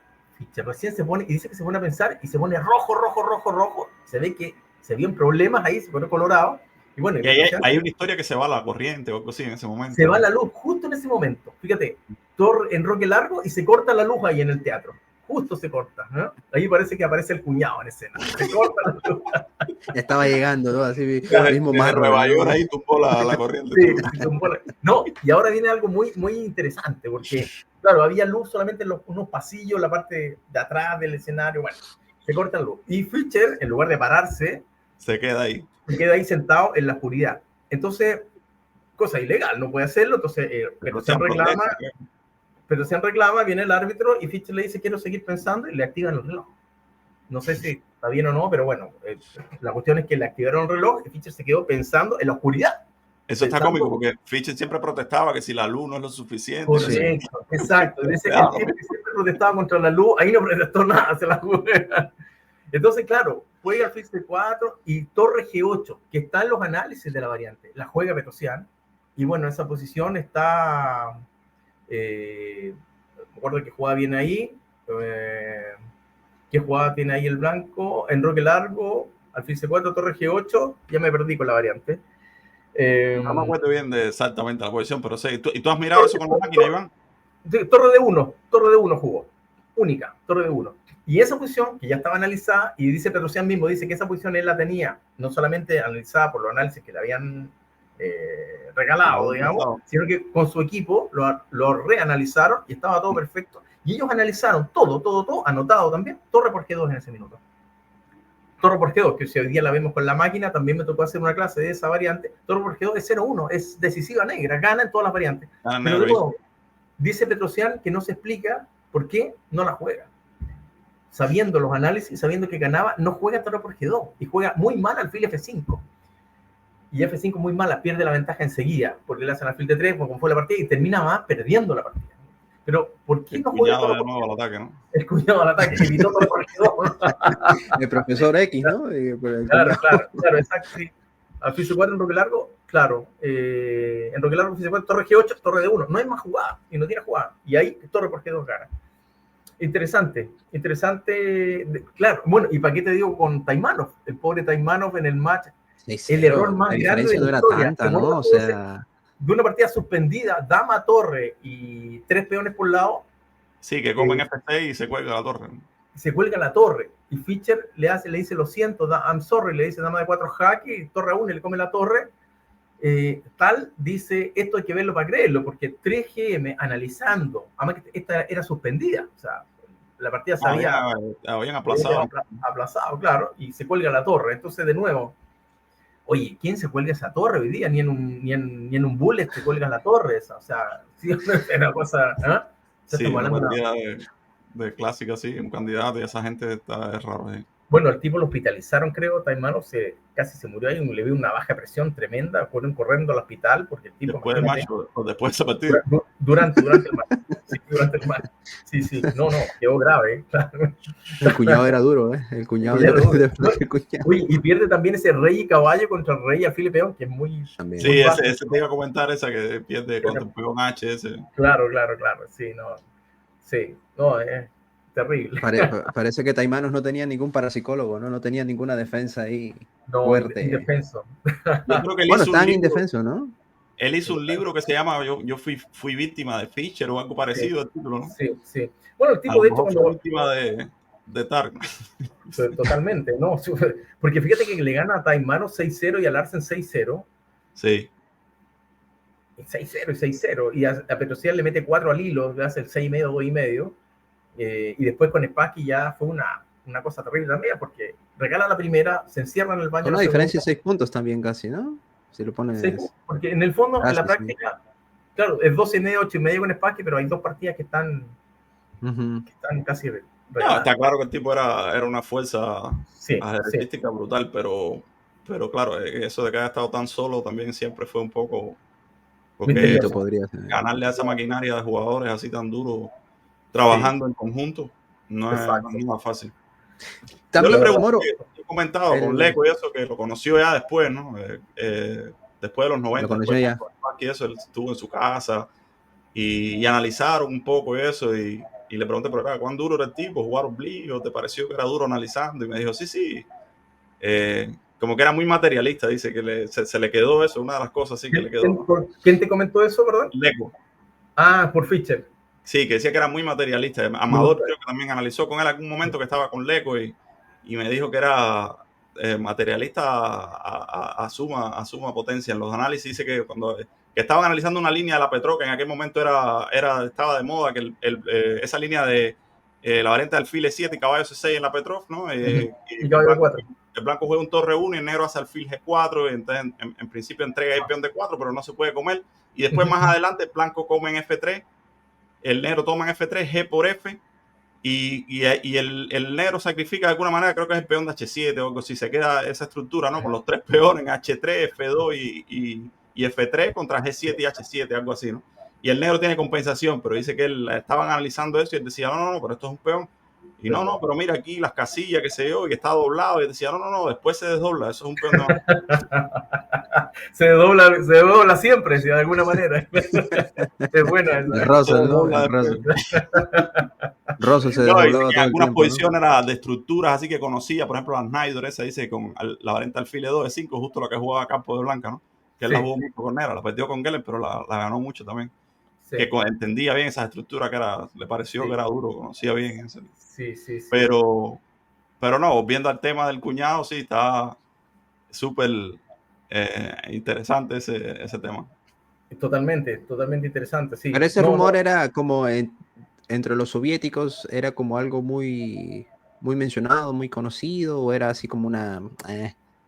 como que no, los rusos conocían del cuñado o no. Eso es lo más misterioso de todo, porque en los archivos de clasificados del match, que este tema de que todos luchaban contra Fischer, se armó todo un equipo, bueno, ellos nunca mencionan al cuñado. No lo mencionan. No lo mencionan, entonces... era como un arma secreta de Bobby. Sí, yo creo, claro, tal cual. Sí, porque si los rusos saben de eso, lo hubieran registrado por ahí. Con la atención que ellos le prestaban a eso, casi más que al ajedrez en algunos casos. Eso es tan importante como tener una apertura afilada, era esos temas. Tener un buen parapsicólogo, sí. Yo creo que simplemente se omitieron eso, se les escapó ese pequeño blunder ahí. Ese pequeño gran detalle, claro, Russell Targ no lo sabían, creo yo, no lo sabían, no tenían la certeza. Yo ahora pensando, hay un documental por ahí que es no sé si se llama Bobby Fischer Against the World o How Bobby, es que están como en 5 o 6 partes, que habla todo, y habla este hombre habla también, pero yo no, o sea, sale como el cuñado de él, habla de la hermana de él y de cuando murió la hermana, que murió relativamente joven, antes de Fischer, a finales de los 90, creo que fue 98. 98 sí. Y habla detalles del match y eso, pero no desde ese ángulo nunca. Sí, sale, o sea, todos estos jugadores americanos que lo conocían, Evans, que estuvo muy cercano a él, y Saidi, a Saidi hace el cuento de cuando no se montó en el avión la primera vez y sale corriendo en el aeropuerto, unas historias, pero me acuerdo de Russell Targ ahí, pero no lo tenía registrado. ¿Verdad que sí? Sale razón. Sí. Es que, claro, lo que pasa es que, claro, nadie dice exactamente quién era. Claro. De hecho, me parece haber visto en chess.com alguna nota de la familia de Fischer y aparece Russell Targ diciendo que era gente muy inteligente. Sí, son muy inteligentes, estamos claros que son muy inteligentes, pero bueno, ¿qué es lo que se dedicaba, digamos, también? Ese es el lado B que nunca nadie lo menciona. Porque, claro, como te decía, los rusos siempre hablaban de Bondarevsky, que Bondarevsky era su parapsicólogo, como Zucker, de Karpov, los parapsicólogos rusos y todo, pero del lado de Fischer nunca dijeron nada. Yo mismo no lo conocía, la verdad. No es un tema que se conozca así demasiado. Sí, yo lo comencé a investigar después que tú me dijiste, Moro, justo, y compré un par de libros ahí de la revisión remota y puedo dar fe que sí hay prácticas que sí funcionan, pero que es muy tedioso, muy tedioso y demasiada disciplina. Es como todas las cosas. Extremadamente más disciplina que ajedrez, yo creo. Pero lo que pasa es que él nació para eso, o sea, tiene esas facultades de nacimiento que no todos, quizás. Aunque él en su libro habla de que todos tienen esa facultad, pero claro, uno más que otro. Sí, que eso sí se puede trabajar, él hablaba precisamente de eso y de cómo puedes tratar de proyectar o ver cosas a través de una habitación, ¿no? O sea, que ese era el ejercicio más básico, ¿no? Un ejercicio básico era así como un objeto que lo pones en un lugar, le dices a tu esposa que lo esconda, tratas de pensar en ese objeto, primero no vas a ver nada y después te van a llegar como puede ser, el objeto tú no sabes cuál es, ¿no? Pero te va a llegar como que el color, la forma o lo que representa o cosas así. Ese era un ejercicio de ellos, ¿no? Que lo empecé a practicar, pero no, solo vi el color nomás.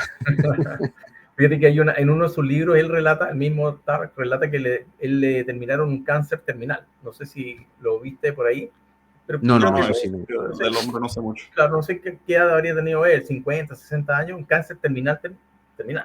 Y está sentado, está en el hospital en Estados Unidos, él parece que es de la zona de California, y está en el hospital y de repente aparece un tipo sentado en la cama al lado de él, que le dice, Russell, no te preocupes, this is a joke, le dice así, ¿no?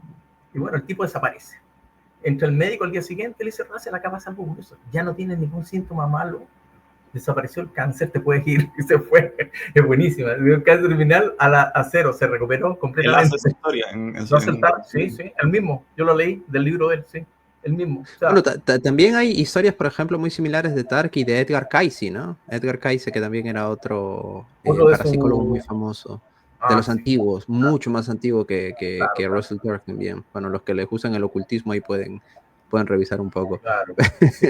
Pero sí, o sea, es Russell, interesante él esto. lo dice en su último documental 2019, que en Estados Unidos a él le costaba mucho llegar a la gente No, y hoy en día nadie le presta atención a eso, ¿eh? O sea, no, tú porque puedes la hablar de gente eso no, sin ningún no, problema y te van a tirar de loco no, Sí, o porque sea, ha ido cambiando. no forma parte de la idiosincrasia seguramente del norteamericano, bueno, o del latinoamericano, pero sí en la Unión Soviética, en Rusia, sí. Ahí porque ellos tenían, me acuerdo que en Rusia, en Moscú, tenían institutos, qué sé yo, de telepatía. Incluso Una con lo casona dedicada a eso. ufológico también, ¿no? Sí, sí, sí, Claro, es verdad. Lo sí, entonces, ufológico me refería a claro, los ellos aliens y creen, eso. porque fíjate, la fuerza de creer en algo también, si tú no crees o no quieres creer en algo, obviamente no tienes confianza en algo, es como en el ajedrez, si juegas una partida sin confianza no vas a ganar. Entonces, pero si tienes la confianza, tienes más chance de suceso, de triunfo, de éxito. Entonces, pasa un poco, creo yo, como todo en la vida. Entonces, Russell Tark decía, en Estados Unidos estoy yo casi solo acá porque nadie me apoya aquí, yo cuando conseguir recursos no me los dan, digamos. ¿Trabajó él trabajó para la CIA en algún momento? Sí, en un proyecto, el Stargate Project, que como te decía, ese proyecto estaba hecho para que ellos dijeran dónde los soviéticos estaban instalando armas, misiles atómicos o planta nuclear, etcétera.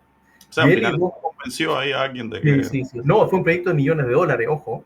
Fue un proyecto de millones de dólares que él y dos más lo lideraban. Sí. Y ellos tenían estas facultades, estos poderes psíquicos, digamos, para poder...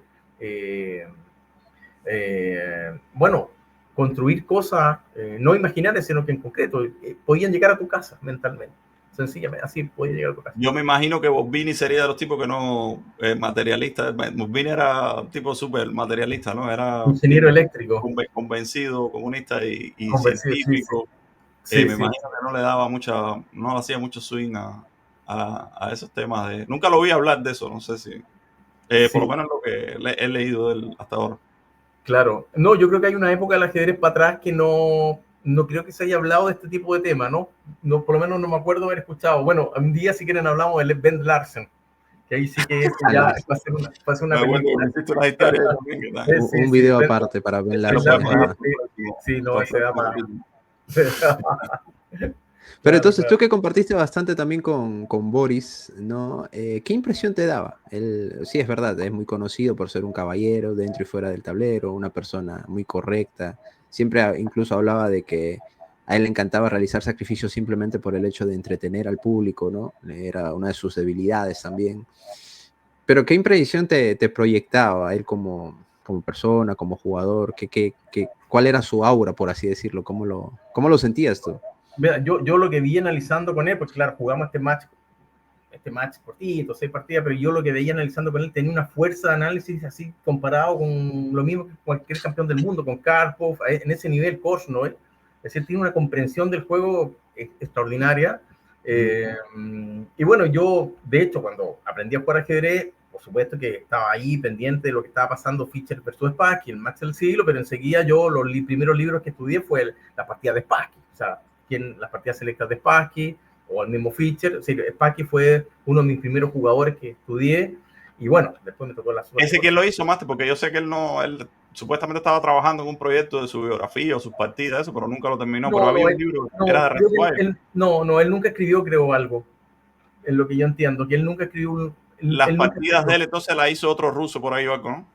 El libro. Bueno, hay varios libros. Había un libro, fíjate que había una colección de libros que el mismo Fischer estudiaba y que no solamente, bueno, eran de Spassky, sino que se llamaban los famosos libros rojos.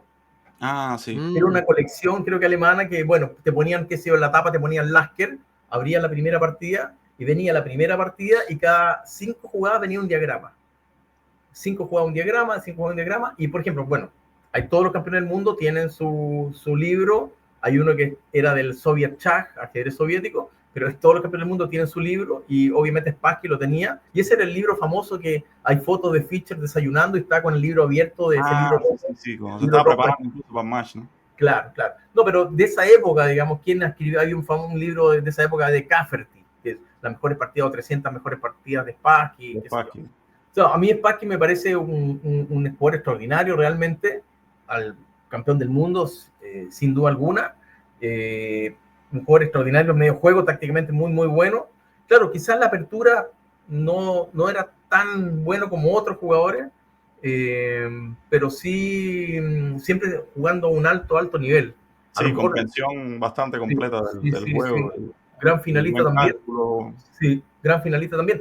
Fíjate, hace poco me tocó hacer una clase, que falleció justamente Boris, hicimos una clase homenaje a Spassky y estuve analizando unas partidas del match que de candidato del año 65, que le gana a Tal, le gana a Keres, esos matches de candidatos para luego enfrentar a Petrosian, y él jugaba extraordinaria, pues jugaba muy, muy bien, o sea, una partida de Tal, una española que lo ataca en el flanco del rey y hace un plan con A5, un torre A6, dama 8, Spassky, que termina ganándolo con sí, ataque.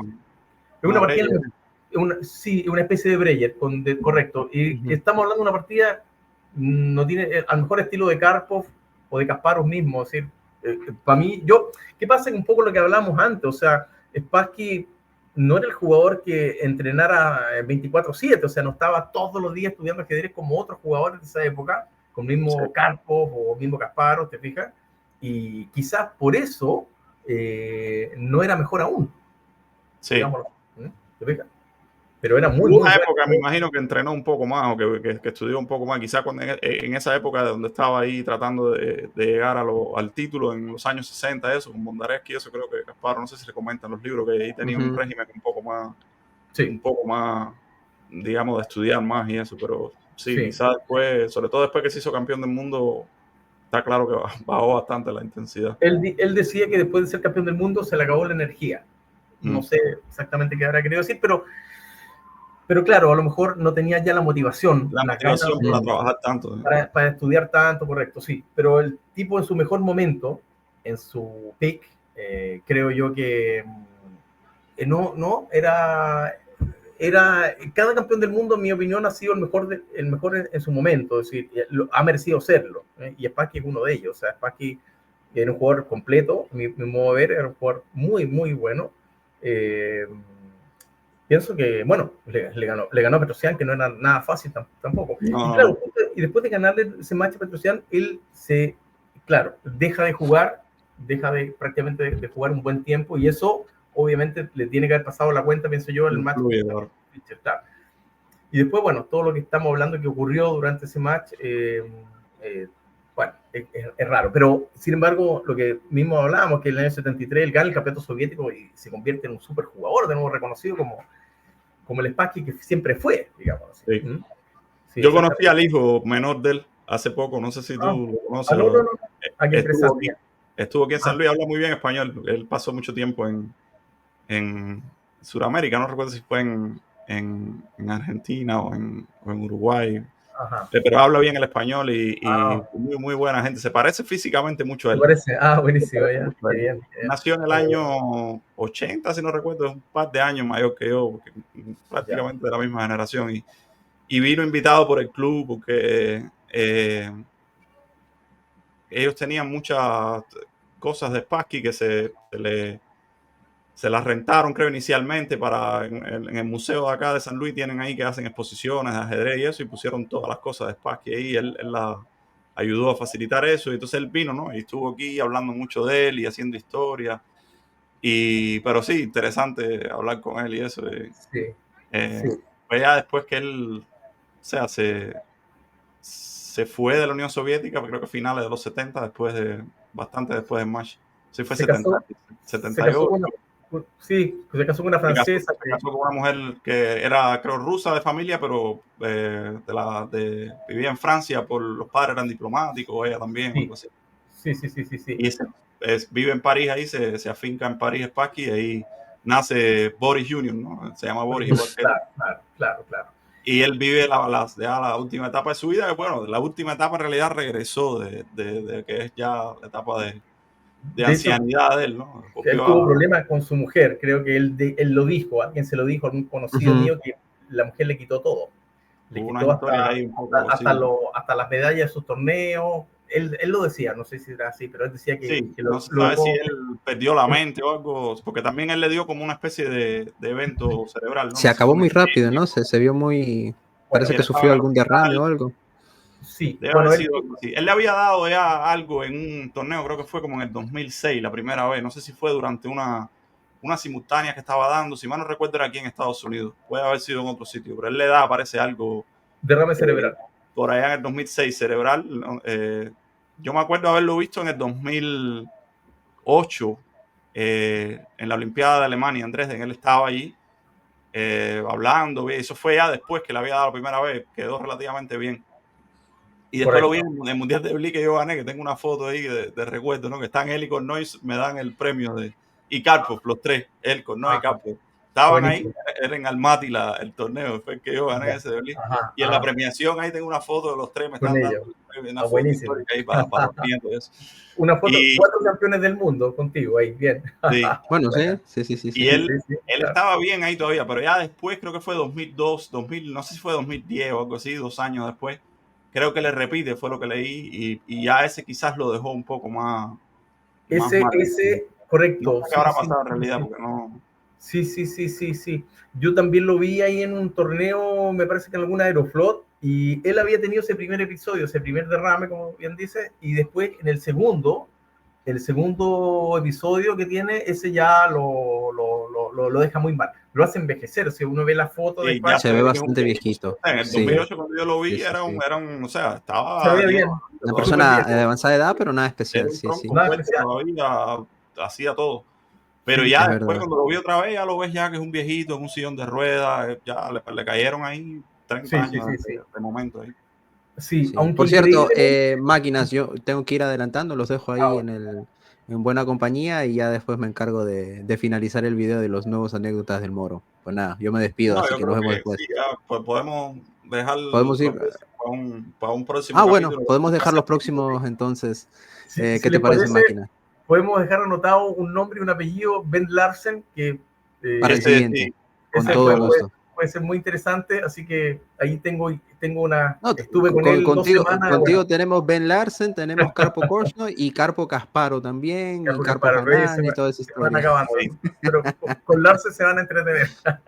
Larsen era cómico, el tipo, ¿no? Spassky también era un tipo comiquísimo, ¿no? Mete ahí varias frases históricas que él dice, bueno, una de las que dice... Cuando está diciendo, me tuve que divorciar de mi primera mujer, es que éramos como alfiles de distinto color. Y mete otra. Dice, yo he pasado casi todas las etapas posibles de un hombre en la vida. Dice, extrema pobreza, extrema... Justo ahí se fue se fue la señal. Se fue la señal un segundo, sí, con la extrema pobreza. Ahora que regrese el máster. Sí. Que se fue la señal para un segundo. De hambre, no sé qué. Máster, que se fue la... Fue la guerra. Se fue la... Sí, no, dice el tipo que pasó por todas las etapas, pero le faltó la guerra o algo así. Pero dice, pero bueno, tuve 2 divorcios, así que eso más o menos compensa. Compensa. Está buena. Sí. Máquina, como siempre, todo un placer, fue un gustazo hablar contigo, el tiempo se pasó volando. Y la verdad igualmente que con ustedes, Máster. Dejamos para la próxima y nada más mencionarle a la gente que aquí el gran Moro, Iván Morovic, está abriendo su propio canal también, así que pues en la descripción voy a dejar el enlace para que lo puedan seguir y anécdotas de este tipo y más seguro. No, creo que es súper bueno para la gente en español, ¿no? Porque sabemos ya que va a ser de buen contenido, de calidad, así que suscríbanse ahí, estén pendientes porque... Y se van a entretener seguramente. Se van a entretener y van a aprender, sí. Y van a aprender. Gracias, Emilio Leinier, un placer hablar con ustedes como siempre, así que bueno, acá cuando quieran Sí, no, queda pendiente la tercera, porque siempre es un placer. Ben Larsen, acuérdense, Ben Larsen. Ben Larsen y alguna historia, esas sí que son para no creerlas, ¿eh? Van a ser para no creerlas. Seguramente. Dale, máquina, nos vemos. Bendiciones. Vale, bye bye. Chao, chao. Chao.